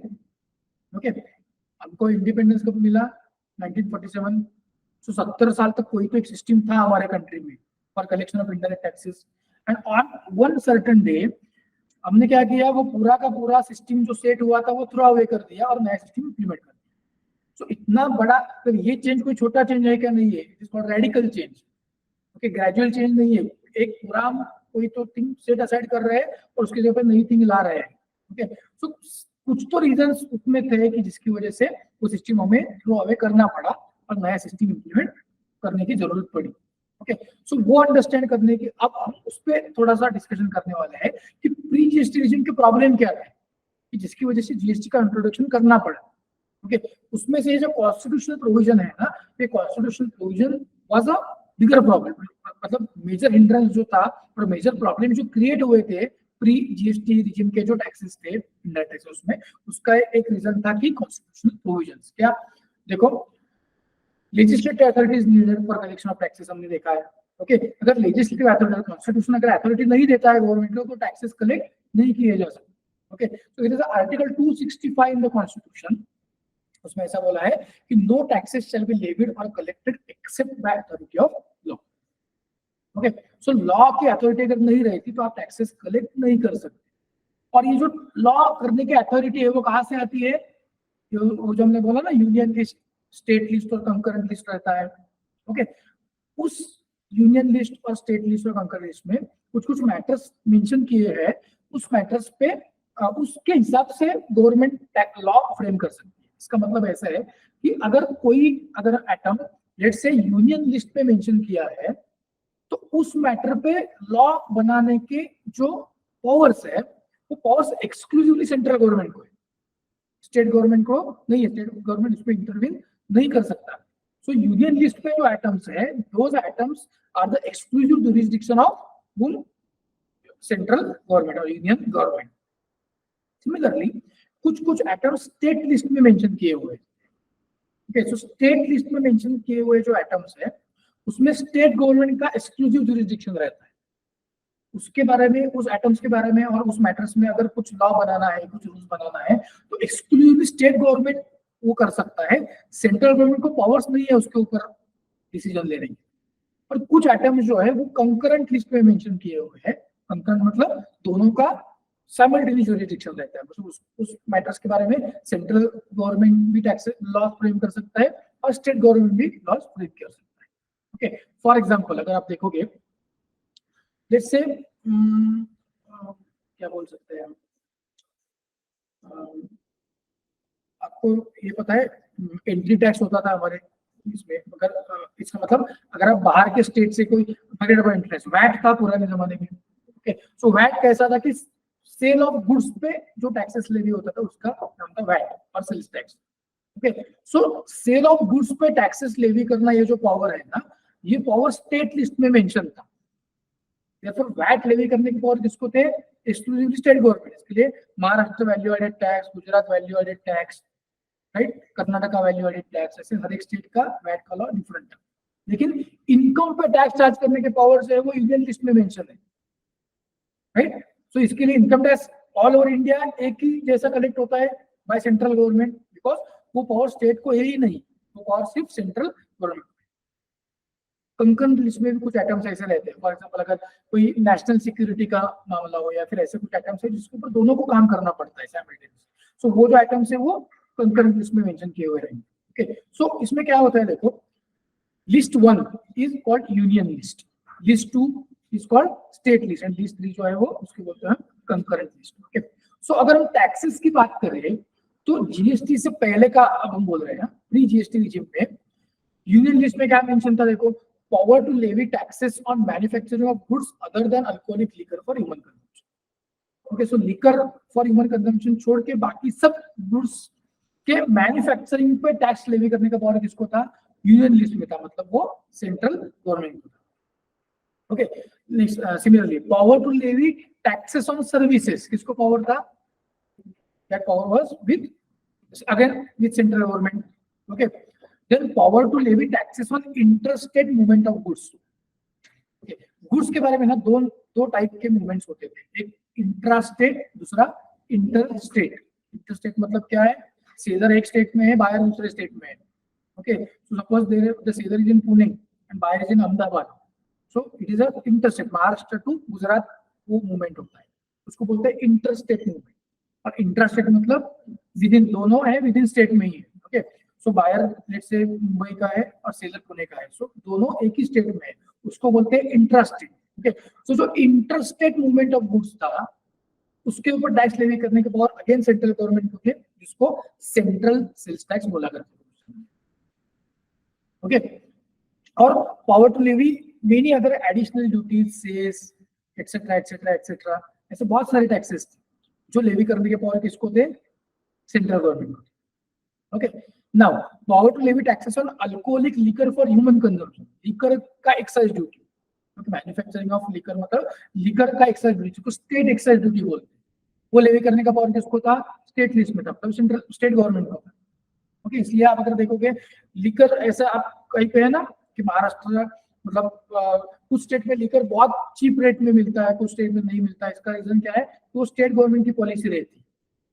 ओके, इसलिए गोवा में उसके ऊपर एक्साइज ड्यूटी का रेट कम है, उसके गोवा में प्राइसेस कम है, महाराष्ट्र में ज्यादा है, क्योंकि वो स्टेट गवर्नमेंट का जुरिसडिक्शन है, तो हर एक स्टेट उसके हिसाब से डिसीजन लेगा और हर स्टेट में उसका रूल्स रेगुलेशन अलग अलग रहेगा। ओके, सो लिकर पे एक्साइज ड्यूटी लेवी करने का पावर सेंट्रल गवर्नमेंट को था क्या? नहीं था, वो किसको था? State government. Okay, similarly intrastate movement of goods होता, इंट्रास्टेट मतलब बायर सेलर दोनों भी एक ही स्टेट में है। ओके, उस ट्रांजैक्शन पे टैक्स लेवी करने का पावर जो था उसको वैट बोलते थे, वो अगेन किसको था? State government. ओके, और entertainment tax, entry tax, luxury tax, ऐसे कुछ टैक्सेस थे। ओके, एंटरटेनमेंट टैक्स मतलब जो मूवीज थिएटर में पब्लिश होती है, ओके, उसके ऊपर एंटरटेनमेंट टैक्स देना पड़ता है। ओके, उसका पावर किसको था? स्टेट गवर्नमेंट को। ओके, सिमिलरली एंट्री टैक्स मतलब क्या? ऐसे कुछ स्पेसिफाइड गुड्स थे, वो गुड्स अगर आप बाहर के किसी स्टेट से महाराष्ट्र में अगर ला रहे हो तो महाराष्ट्र का जो बॉर्डर रहता है उस बॉर्डर पे उसके ऊपर एंट्री टैक्स पे करना पड़ता है। ओके, सो वो एंट्री टैक्स लेवी करने का पावर भी किसको था? स्टेट गवर्नमेंट को था। Again luxury tax, lodging activity, lodging service जो प्रोवाइड करने वाले लोग थे उनको लग्जरी टैक्स पे करना पड़ता, उसका पावर भी अगेन किसको था? State government. ओके, ऐसा टैक्सेशन का जो सिस्टम है that was divided in pre-GST era. Some of the taxes were levied by central government, some of the taxes were levied by state government, and this was the major problem. क्योंकि ऐसा है कि देखो excise duty central excise duty all over India एक जैसा, customs duty all over India एक जैसा, क्योंकि वो यूनियन लिस्ट में था, service tax all over India एक जैसा ही था। Okay, but if you talk about VAT, VAT में कैसे रहेगा? Maharashtra value added tax different, Gujarat value added tax different, okay, Karnataka value added tax again different. So हर एक स्टेट वाइज वैट के प्रोविजंस अलग अलग थे, स्टेट एक्साइज के प्रोविजंस हर एक स्टेट में अलग अलग थे, entry tax, entertainment tax, luxury tax सबके स्टेट वाइज प्रोविजंस अलग अलग थे। ओके, देयरफॉर पुराने जमाने में ऐसा था, पुराना नहीं, 5, 6, 7, 8, 10 साल पहले की बात है, कि जो टैक्सेस लेवी करने के जो पावर थे इनडायरेक्ट टैक्सेस वो डिवाइडेड थे, कुछ पावर्स थे सेंट्रल गवर्नमेंट को, कुछ पावर्स थे स्टेट गवर्नमेंट को। ओके, और जीएसटी के लिए ऐसा है कि अगेन ये अमेंडमेंट एक्ट में फिर से अगर बाद में आता, ओके, उससे पहले उसकी वजह से प्रॉब्लम क्या क्रिएट होते थे वो हम पहले डिस्कस करेंगे। ये जो स्ट्रक्चर था टैक्सेस का प्री जीएसटी रिजिम में, what were the problem of this system? सबसे पहला प्रॉब्लम था multiple rules and regulation, multiple taxes. Okay, so अगर हम इंडिया की बात करें, अराउंड 33 स्टेट्स हैं हमारे यहाँ पे और प्लस यूनियन टेरिटरीज। सो वैट के प्रोविजन जो है 33 स्टेट में अलग अलग थे। ओके, सो महाराष्ट्र का टैक्स वैट अलग था, गुजरात का अलग था, दिल्ली का अलग था, जम्मू कश्मीर का अलग था, राइट। सो हर एक स्टेट में डिफरेंट डिफरेंट प्रोविजंस, ओके, हर एक स्टेट में लॉ डिफरेंट, मतलब उसके रूल्स रेगुलेशन भी डिफरेंट, उसकी कंप्लायंसेस भी अलग अलग थे। मतलब वैट का रिटर्न अगर जैसे महाराष्ट्र में मंथली भरना हो, नॉट नेसेसरली गुजरात में मंथली भरना रहेगा, वो 6 मंथली में भरना रहेगा या एनुअली भरना रहेगा, ऐसे प्रोविजंस थे। ओके, जुडिशियरी मैकेनिज्म्स अलग अलग थे। जुडिशियरी मैकेनिज्म मतलब आपको ये पता है सेल्फ असेसमेंट मैकेनिज्म क्या होता है? See what is self assessment mechanism?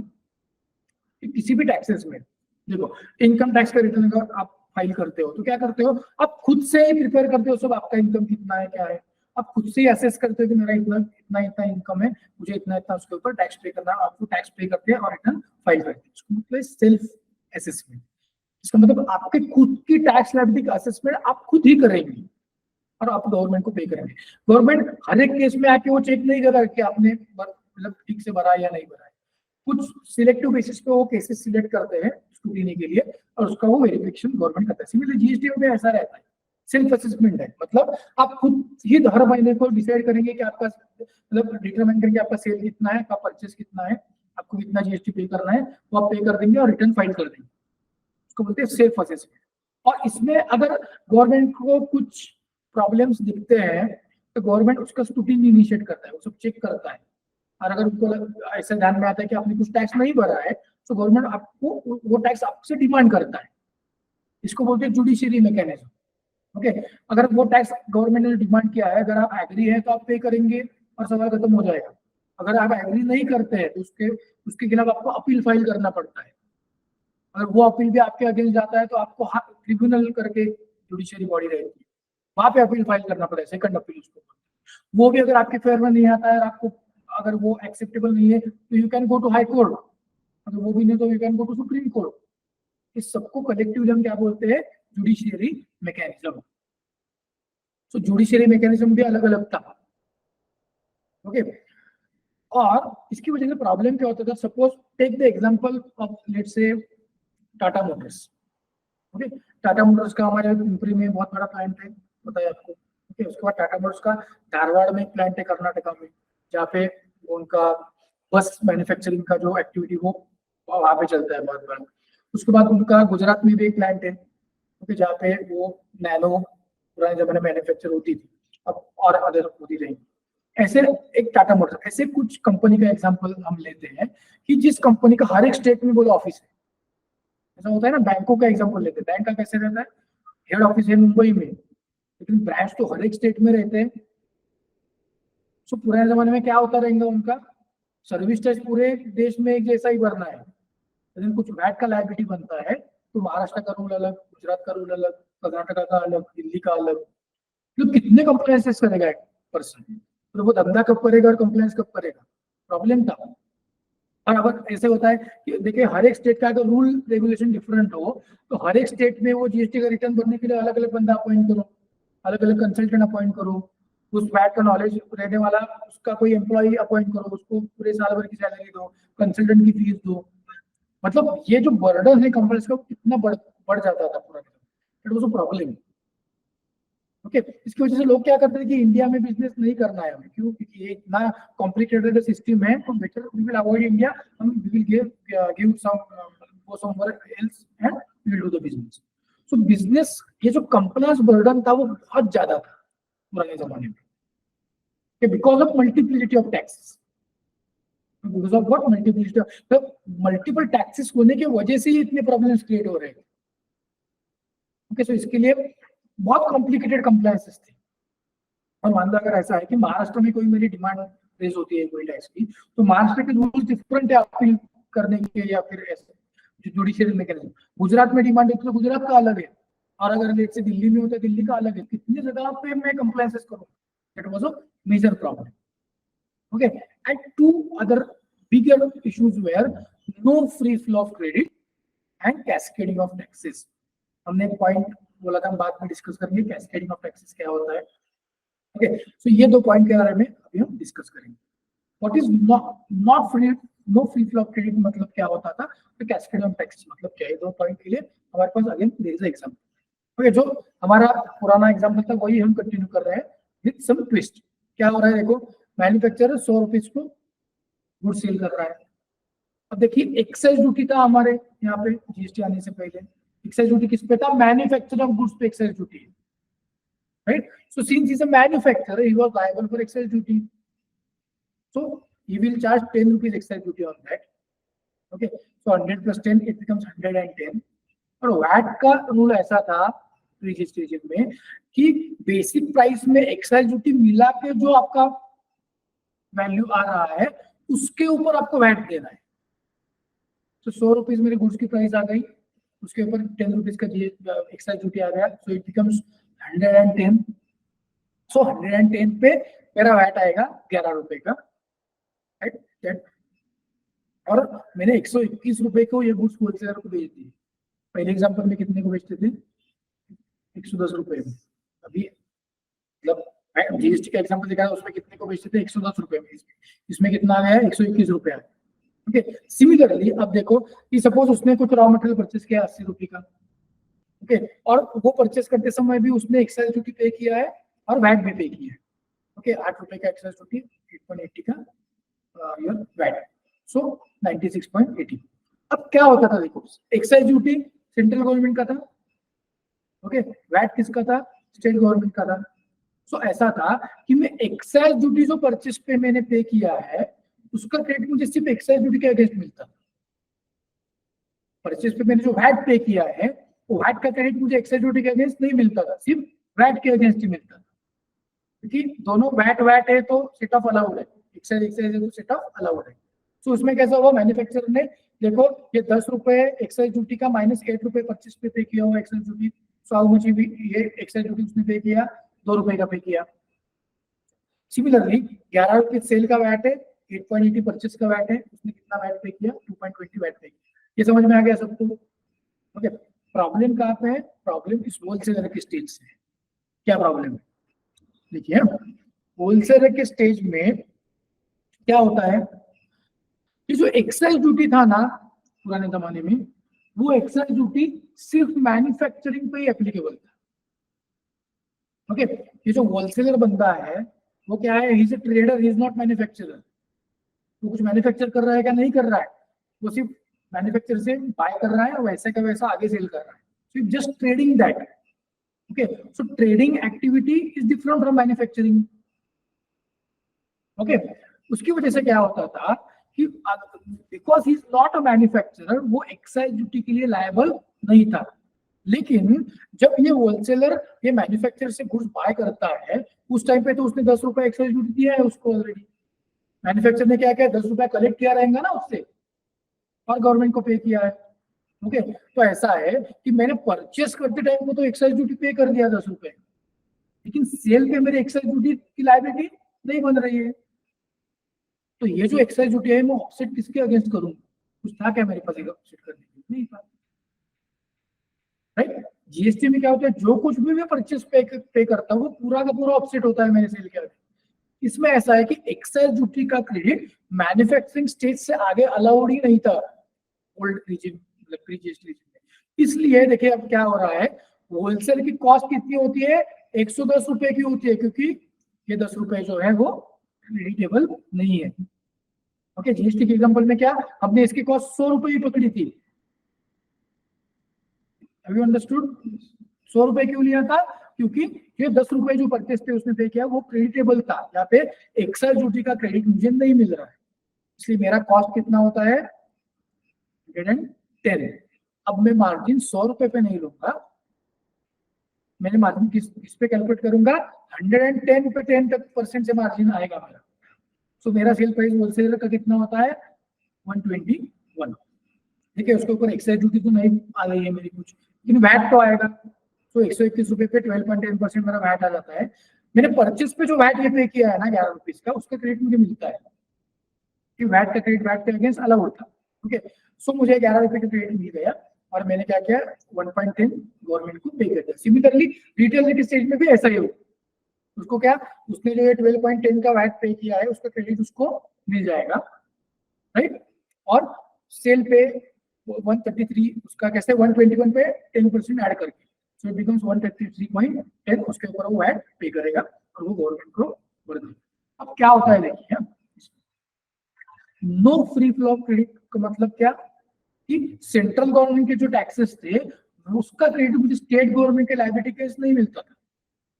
अब देखो यहाँ पे मेरा वैट का लायबिलिटी तो आ रहा है, लेकिन ये वैट का केस में एक्साइज ड्यूटी ऑफसेट नहीं कर पा रहा, क्योंकि एक्साइज ड्यूटी किसका था, सेंट्रल गवर्नमेंट का था, राइट, और स्टेट वैट किसका था, स्टेट गवर्नमेंट का था। तो cross utilization was not allowed, cross credit was not allowed.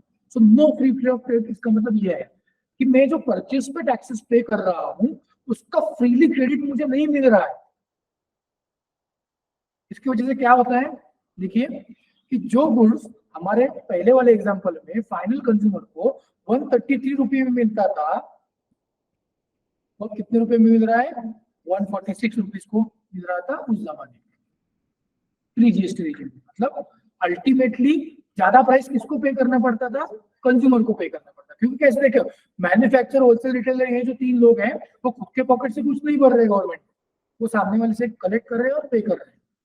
सो इनके खुद के पॉकेट से कुछ नहीं जा रहा है, किसके पॉकेट से जा रहा है, फाइनल कंज्यूमर के पॉकेट से जा रहा है। No free flow of credit, understood, ये पॉइंट समझ में आ गया सबको, what is the meaning of no free flow of credit. ऐसे ये सिर्फ एग्जांपल में हमने एक्साइज ड्यूटी और वैट लिया है, ऐसे ऑलमोस्ट 30 टाइप के डिफरेंट टैक्सेस थे, कुछ स्टेट गवर्नमेंट के थे, कुछ सेंट्रल गवर्नमेंट के थे, और cross credit was not allowed. This was a major problem.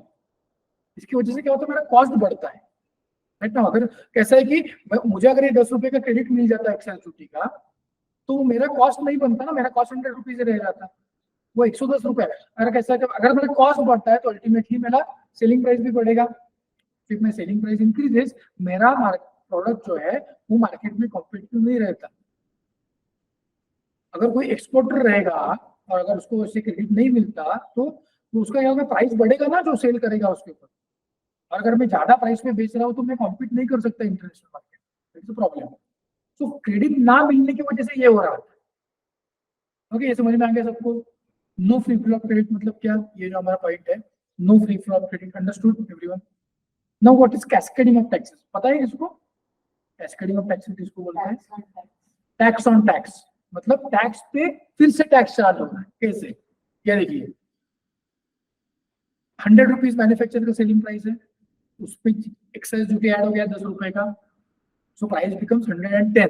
तो वैट 100 रुपीज पे नहीं कैलकुलेट कर रहा हूँ, किसके ऊपर कर रहा हूँ, 110 के ऊपर कर रहा हूँ। इसका मतलब ये 100 रुपीज पे वैट कैलकुलेट हो ही गया, ये एक्साइज ड्यूटी पे भी वैट कैलकुलेट हो गया। Excise duty is one type of tax, उस टैक्स के ऊपर भी फिर से टैक्स चार्ज कर रहा है, राइट। इसका मतलब क्या हुआ, कैस्केडिंग हो गया, टैक्स के ऊपर टैक्स चार्ज हुआ। ये क्रेडिट ना अवेलेबल होने की वजह से और इसके जो प्रॉब्लम्स थे उसकी वजह से इसके लिए क्या हुआ कि कैस्केडिंग ऑफ टैक्सेस हो गया। मैन्युफैक्चरर को प्रॉब्लम नहीं है कुछ भी, क्योंकि वो होलसेलर से वसूल करेगा और पे करेगा। बर्डन किसको बेयर करना है, कंज्यूमर को बेयर करना है, that was the problem, right. इसमें क्या होता था कि इसको बोलते हैं कैस्केडिंग ऑफ टैक्सेस, टैक्सेस पे again and again taxes levy पे जाते हैं। ओके, ये सिर्फ यहाँ पे नहीं रुकता, ये देखिए ये 11 रुपीज का वैट ये हो गया, और ये 10 रुपए का एक्साइज ड्यूटी का क्रेडिट होलसेलर को नहीं मिल रहा है, तो होलसेलर 110 रुपए पे उसका मार्जिन कैलकुलेट कर रहा है और 121 रुपए में बेच रहा है। तो 121 रुपए में उसके ऊपर जो ये वैट चार्ज कर रहा है उसमें एक्साइज ड्यूटी भी इंक्लूड है ना मेरा कॉस्ट। सो अगेन हर एक स्टेज पे टैक्स लगता है, ओके, और उसकी वजह से फाइनल सेलिंग प्राइस जो है वो बढ़ जाती है। Okay, this was a major problem old GST regime में। ओके, मतलब क्या हो गया, देखो multiple taxes, understood, multiple taxes होने की वजह से रूल्स रेगुलेशंस अलग अलग, कंप्लायंस मैकेनिज्म अलग अलग, जुडिशियरी मैकेनिज्म अलग अलग। सो जो मल्टी लोकेशनल एंटिटीज काम करती है उनके लिए बड़ा प्रॉब्लम होता है। Second, no free flow of credit मतलब सेंट्रल गवर्नमेंट के टैक्सेस जो मैं परचेस पे पे कर रहा हूँ उसका क्रेडिट मुझे स्टेट गवर्नमेंट के टैक्सेस से अगेंस्ट नहीं मिलता था। कैस्केडिंग मतलब टैक्स के ऊपर फिर से टैक्स चार्ज हो रहा है, उसको बोलते हैं कैस्केडिंग ऑफ टैक्सेस, राइट। सो ये 3 पॉइंट समझ में आ गए सबको, क्या प्रॉब्लम थे ओल्ड रिजिम के। अगर और एक प्रॉब्लम था, double taxation of same transaction as goods and service. Okay, now I will put some examples before you and आपको ये बताना है कि ये जो एग्जांपल है उसमें गुड्स का सेल हो रहा है कि सर्विस का सेल हो रहा है। ठीक है, सपोज मैं रेस्टोरेंट में जाता हूँ food order, okay, and restaurant वाला वो फूड मुझे देता है, मैं वहां पे कंज्यूम करता हूँ और फिर लेके चला जाता हूँ। सो रेस्टोरेंट में मुझे जो फूड मिल रहा है ये गुड्स का सेल है कि सर्विस का सेल है? Service, how? सर्विस, हाँ,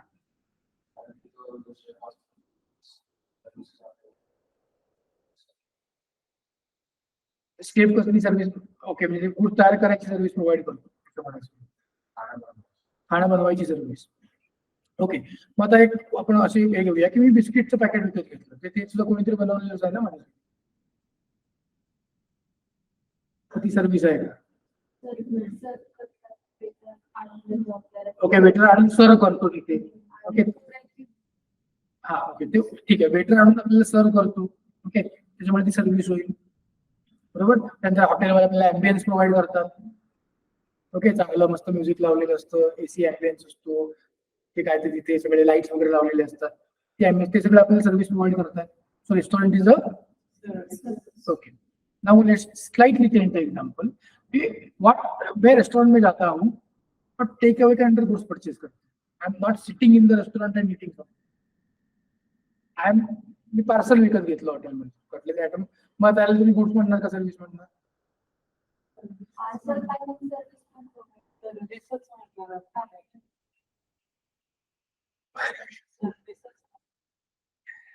So is it a service or goods again? Service. Okay. Is it a, okay. Now, आता एक्झाम्पल, ओके, मी एखाद्या दुकानामध्ये गेलो, एखाद्या शॉपमध्ये गेलो आणि मी एक स्प्राईटची बॉटल विकत घेतली ना, आणि मी रेस्टॉरंटमध्ये बसून स्प्राईट ऑर्डर केली, त्याच्यात काय फरक आहे?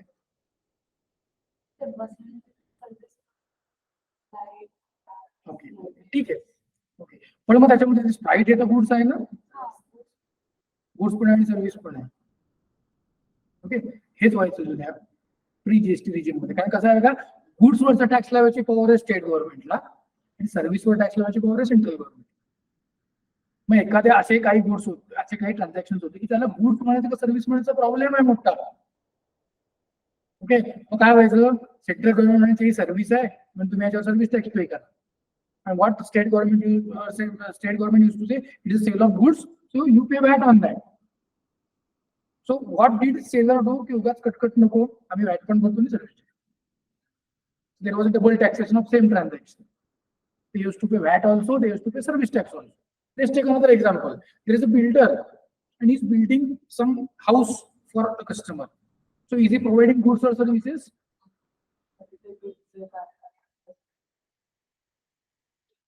See, he is providing labor, so labor is provision of service. But at the same time, तुम्हाला सिमेंट पण देतोय, नाही घर बांधण्यासाठी जे तो स्टील वापरणार आहे, सिमेंट वापरणार आहे, याचं काय होणार आहे, याची अल्टिमेटली ओनरशिप माझ्याकडेच येणार आहे नंतर. So he supplying goods also and service also. So इस ट्रांजेक्शन को गुड्स का सेल बोलना है, सर्विस का सेल बोलना है, देयर वाज अ कंफ्यूजन. सो क्या होता था, दोनों टैक्सेस लेवी होते थे, ओके. सो इसके लिए इसका प्रॉब्लम क्या था कि दोनों टैक्सेस लेवी हो रहे थे, लेकिन उसका बर्डन किसको जा रहा है, कंज्यूमर को जा रहा है, उसको ज्यादा पैसे देने पड़ते. Okay, similarly software is a classic example पुराने जमाने में. ओके, सपोज मैं कोई सॉफ्टवेयर डिजाइन कर रहा हूँ, ओके, तो सॉफ्टवेयर को आप क्या बोलेंगे, सॉफ्टवेयर डिजाइनिंग की सर्विस है कि गुड्स है?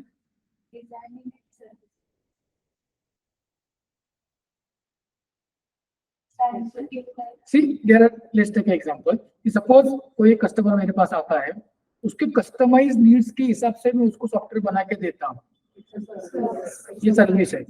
अगर कोई ऐसा बैठे, आप लेट्स टेक एग्जांपल, अब एडोब फोटोशॉप का एग्जांपल है, वो तो पैकेज सॉफ्टवेयर है, तो कहीं पे भी जाके उसका सीडी है या पेन ड्राइव है वो बाय कर सकते हो, वो सॉफ्टवेयर इंस्टॉल कर सकते हो, तो उसको गुड्स भी बोल सकते हो, ओके.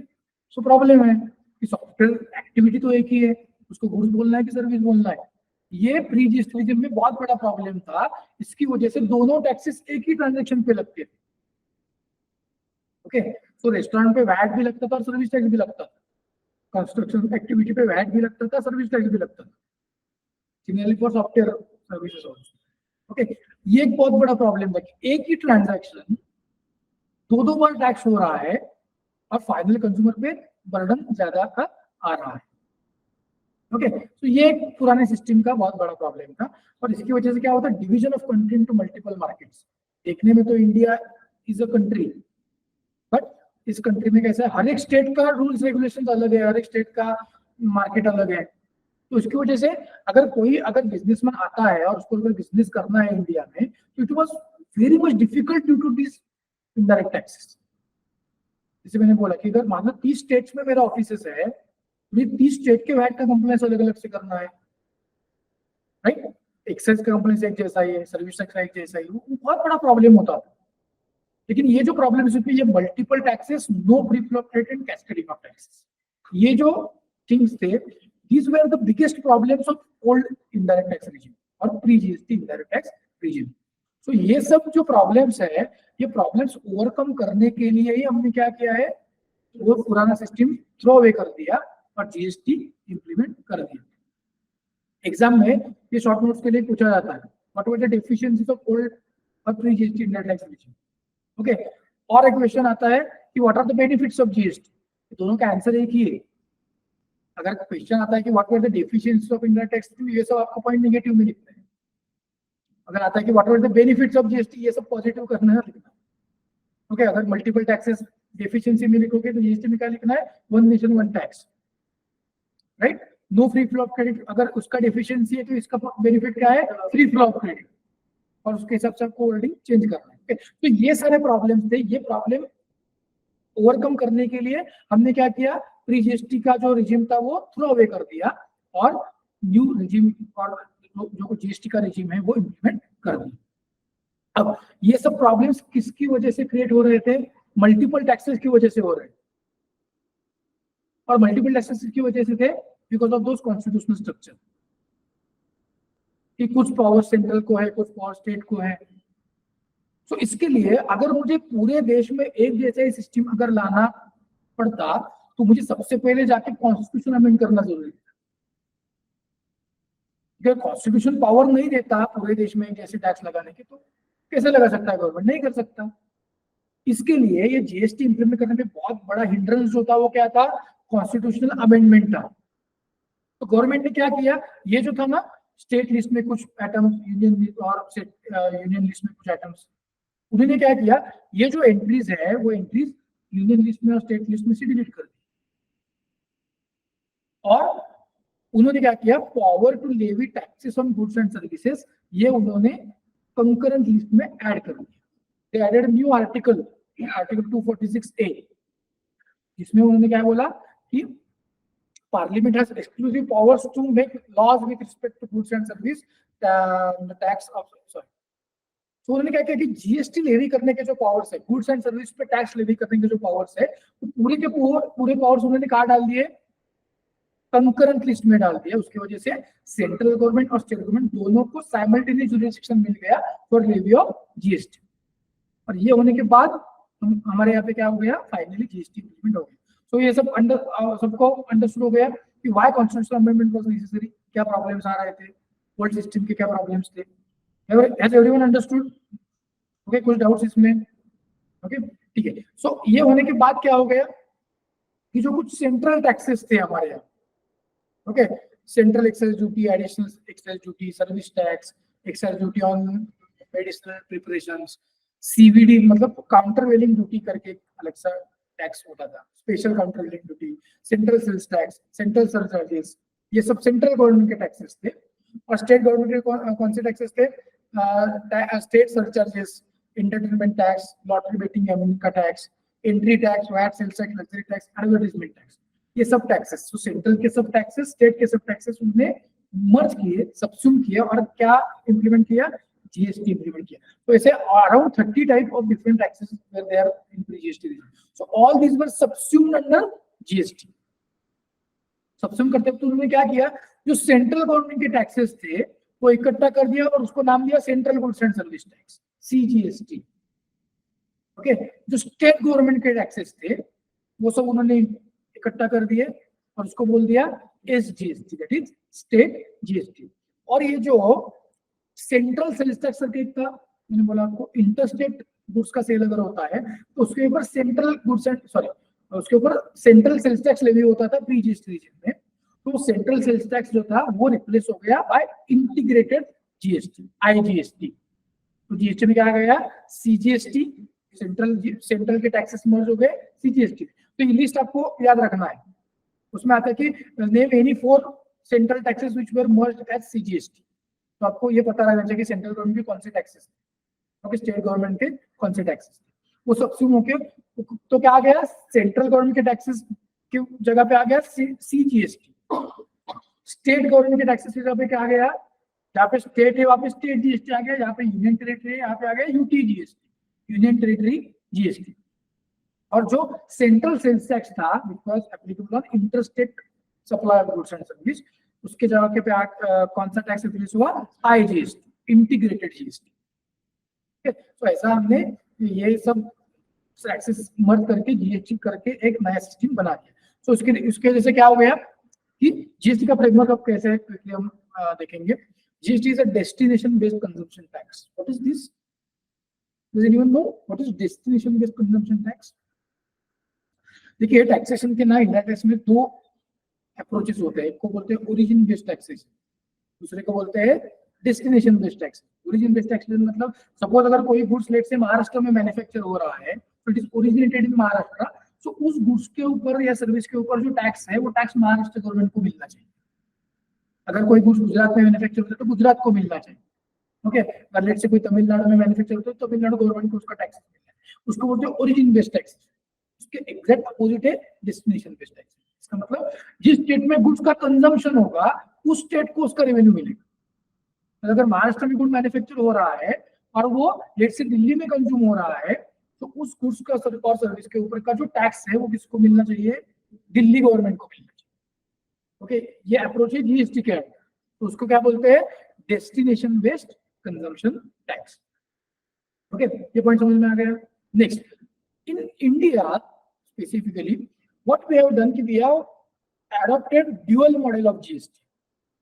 कि ड्यूअल मॉडल मतलब कैसे रहता है, मैं बोलता हूँ 3 टाइप के मॉडल्स आपको देखने को मिलते हैं। एक जो है कि उसमें सिर्फ सेंट्रल गवर्नमेंट ही पूरे टैक्सेस कलेक्ट करेगा, स्टेट गवर्नमेंट कोई भी टैक्स लेवी नहीं करेगा, सेंट्रल गवर्नमेंट पूरा टैक्स कलेक्ट करेगा और स्टेट का शेयर उसको दे देगा।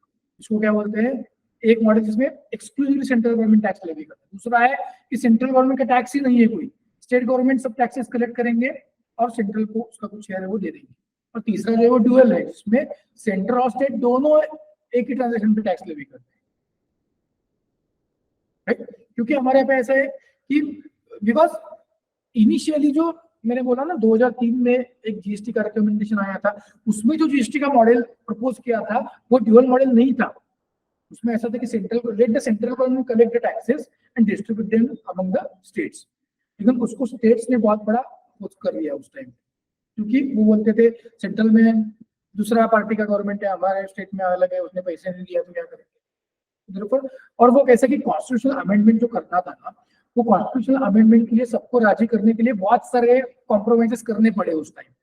उसके ये उस टाइम का ये एक एडजस्टमेंट है ड्यूअल मॉडल। तो अभी एक ही ट्रांजैक्शन पे दोनों टैक्सेस, सेंट्रल गवर्नमेंट भी टैक्स लेवी कर रहा है और स्टेट गवर्नमेंट भी लेवी कर रहा है। तो कैसा होता है, क्योंकि अगर इंट्रा स्टेट सप्लाई है, इंट्रा स्टेट मतलब क्या, बायर और सेलर दोनों एक ही स्टेट में है, तो उस ट्रांजैक्शन पे सीजीएसटी प्लस एचजीएसटी से दोनों टैक्सेस लगते हैं। देखिए जब मैं एचजीएसटी बोलता हूँ तो उसमें यूटीजीएसटी भी बाय डिफॉल्ट आ जाएगा, एचजीएसटी और यूटीजीएसटी। जहाँ पे स्टेट है वहाँ पे स्टेट जीएसटी, जहाँ पे यूनियन टेरिटरी है वहाँ पे यूटीजीएसटी। सो मान लो अगर आप पुणे का एक सेलर है और पुणे का ही बायर है, तो ये इंट्रास्टेट ट्रांजैक्शन हो गया, तो उस ट्रांजैक्शन पे सीजीएसटी प्लस एचजीएसटी लेवी हो जाएगा। सो मान लो 18% जीएसटी का रेट है, 18%, so what will happen, 9% CGST, 9% HGST, half half होके वो लेवी होता है। मतलब 12% है तो 6% प्लस 6%, ओके, ऐसा लेवी हो जाएगा। अगर इंटरस्टेट ट्रांजैक्शन है, अगर क्या है इंटरस्टेट ट्रांजैक्शन, इंटरस्टेट का मतलब क्या है, बायर एक स्टेट में है, सेलर एक स्टेट में है, तो उसके ऊपर सीजीएसटी एचजीएसटी नहीं लगता, उसके ऊपर सिर्फ एक ही टैक्स लेवी होता है, वो होता है IGST, integrated goods and service tax. तो अगर पुणे से लेट से हम बेंगलोर के किसी पार्टी को कुछ सेल कर रहे हैं तो 100 रुपीज प्लस 18 रुपीज आईजीएसटी, एक ही 18% से टैक्स, अगर वो इंट्रा स्टेट तो 9+9 हो जाता है, half central half state, okay. लेकिन अगर आईजीएसटी रहेगा तो पूरा का पूरा एक ही रेट से आईजीएसटी लेवी उस पर हो जाएगा, ठीक है, अंडरस्टूड।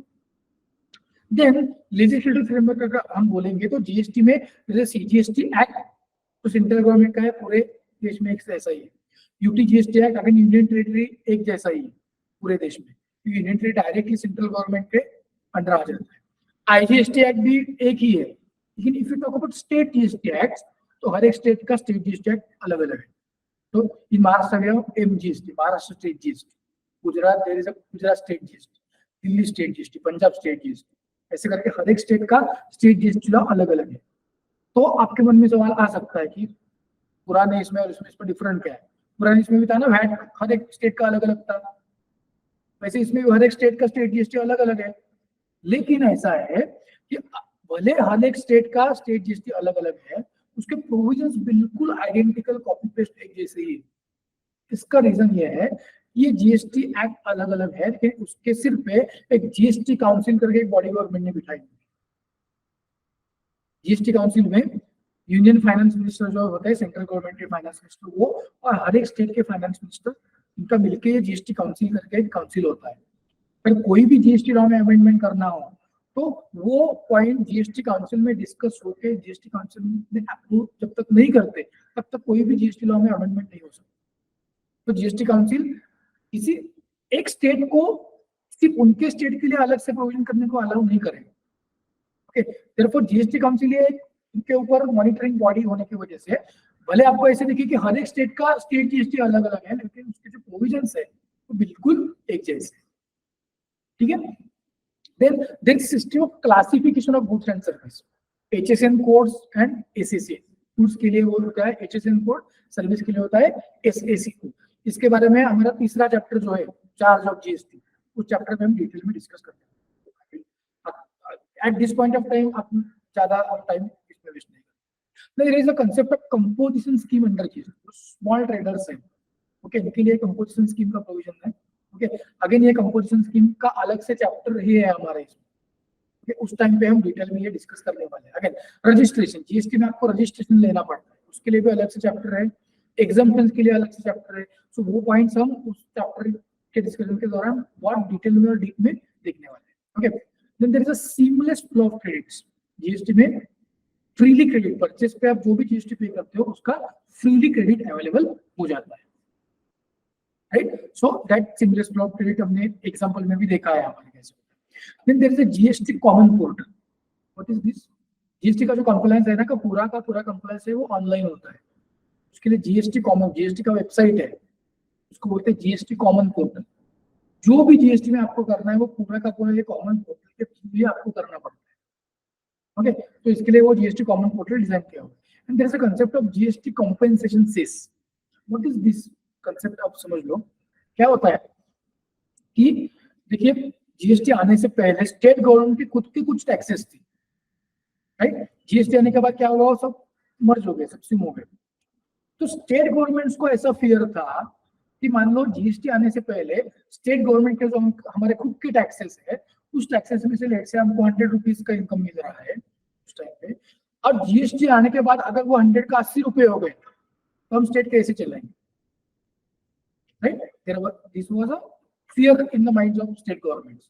तो उसके लिए गवर्नमेंट ने, और इसके लिए सेंट्रल गवर्नमेंट ने ऐसा किया कि हम एक बेस ईयर पकड़ लेंगे, लेट से 2016, उसमें अगर किसी स्टेट का रेवेन्यू 100 रुपीज होता है और जीएसटी आने के बाद अगर वो 80 रुपया हो जाता है तो 20 रुपए का शॉर्टफॉल है, that shortfall will be compensated by central. Agree किया गया, उसके लिए एक अलग सा एक्ट बनाया गया, उसको बोलते हैं GST compensation cess act, okay. और वो ऐसा था कि जीएसटी इंप्लीमेंटेशन होने के बाद पहले 5 साल तक सेंट्रल गवर्नमेंट ने कमिटमेंट लिया था कि हम आपको कॉम्पेंसेट करेंगे अगर कोई शॉर्टफॉल आता है तो। लेकिन अब वो 5 साल से और 5 साल उसको एक्सटेंशन दिया गया है, जो 2022 तक सेंट्रल गवर्नमेंट ने कॉम्पेंसेशन देने वाला था, वो 2027 तक बोला। लेकिन फैक्ट ऐसा है कि बहुत कम स्टेट्स, एक ऐसे 2-3 स्टेट्स रहेंगे जिनको ये कॉम्पेंसेशन देना पड़ा। बहुत सारे स्टेट्स का रेवेन्यू बढ़ गया जीएसटी आने के, वो सेंट्रल गवर्नमेंट ने अपने पास कमिटमेंट लेके रखा, okay. So this is the framework of GST that is introduced in India. Okay, now exclusion क्या है जीएसटी में? अभी भी अल्कोहल लिकर जीएसटी के अंदर नहीं है, उसके ऊपर अभी ओल्ड टैक्सेस ही लेवी होते हैं। उसके बाद पेट्रोलियम प्रोडक्ट्स है 5 टाइप के, crude oil, diesel, petrol, natural gas and ETF. ETF means aviation turbine fuel, जो एयरक्राफ्ट का फ्यूल होता है। ये 5 टाइप के पेट्रोलियम प्रोडक्ट्स अभी भी जीएसटी से बाहर है, उसके ऊपर अभी जीएसटी के परव्यू में वो नहीं आए। ठीक है, क्यों नहीं आए? हम जब लीगल प्रोविजन डिस्कस करेंगे तो आपको पता चलेगा। देन एंटरटेनमेंट, हमने देखा था कि एंटरटेनमेंट टैक्स जो एक स्टेट गवर्नमेंट का होता था वो तो सब्सिम हो गया जीएसटी में, लेकिन जो लोकल बॉडीज जैसे हमारा, जैसे पुणे कॉर्पोरेशन है, वो कुछ एंटरटेनमेंट टैक्स लेवी करता है, जो उनका खुद का कॉर्पोरेशन का खुद का इनकम रहता है। ये जो लोकल बॉडीज के जो जीएसटी एंटरटेनमेंट टैक्स है उसको जीएसटी में सब्सिम नहीं किया है।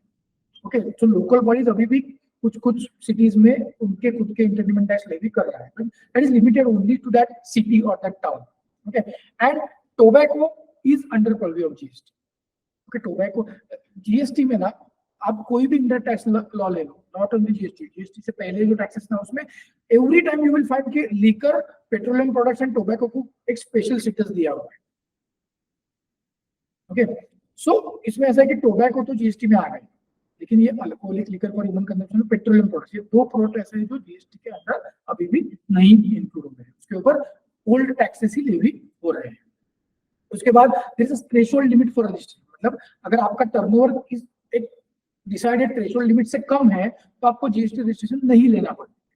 अगर वो लिमिट आपका क्रॉस होता है टर्नओवर का, तो then there is a mandatory registration requirement for GST. तो अगेन मैं ज्यादा इस पे ऊपर अभी नहीं बोलूंगा क्योंकि रजिस्ट्रेशन का अलग से सेपरेट चैप्टर है हमारे सिलेबस में, उसके टाइम पे इस पे डिटेल में बोलने वाले हैं। So what are the benefits of GST to Indian economy? तो first, one nation one tax, जो प्रॉब्लम था अलग अलग टैक्सेस अलग अलग स्टेट में, वो अभी नहीं रहा, पूरे इंडिया में एक जैसा ही इंडिया टैक्स का रिजिम काम कर रहा है।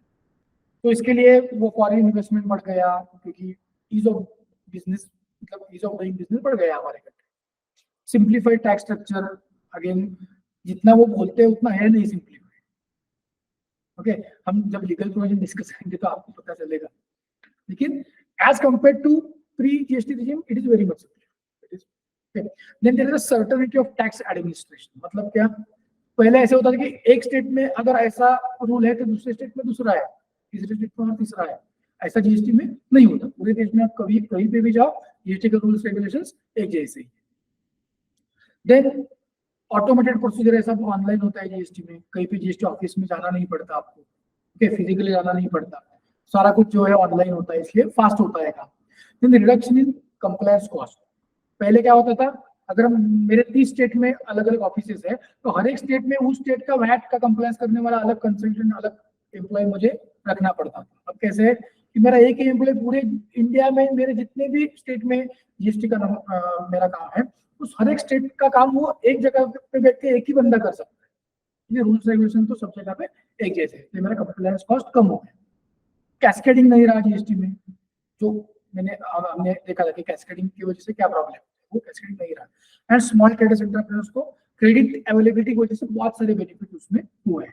सो वन बाय वन ये लीगल प्रोविजन हम डिस्कस करेंगे, तो उसका डिटेल डिस्कशन हमारा हो जाएगा। Okay, so this is regarding the general discussion of GST.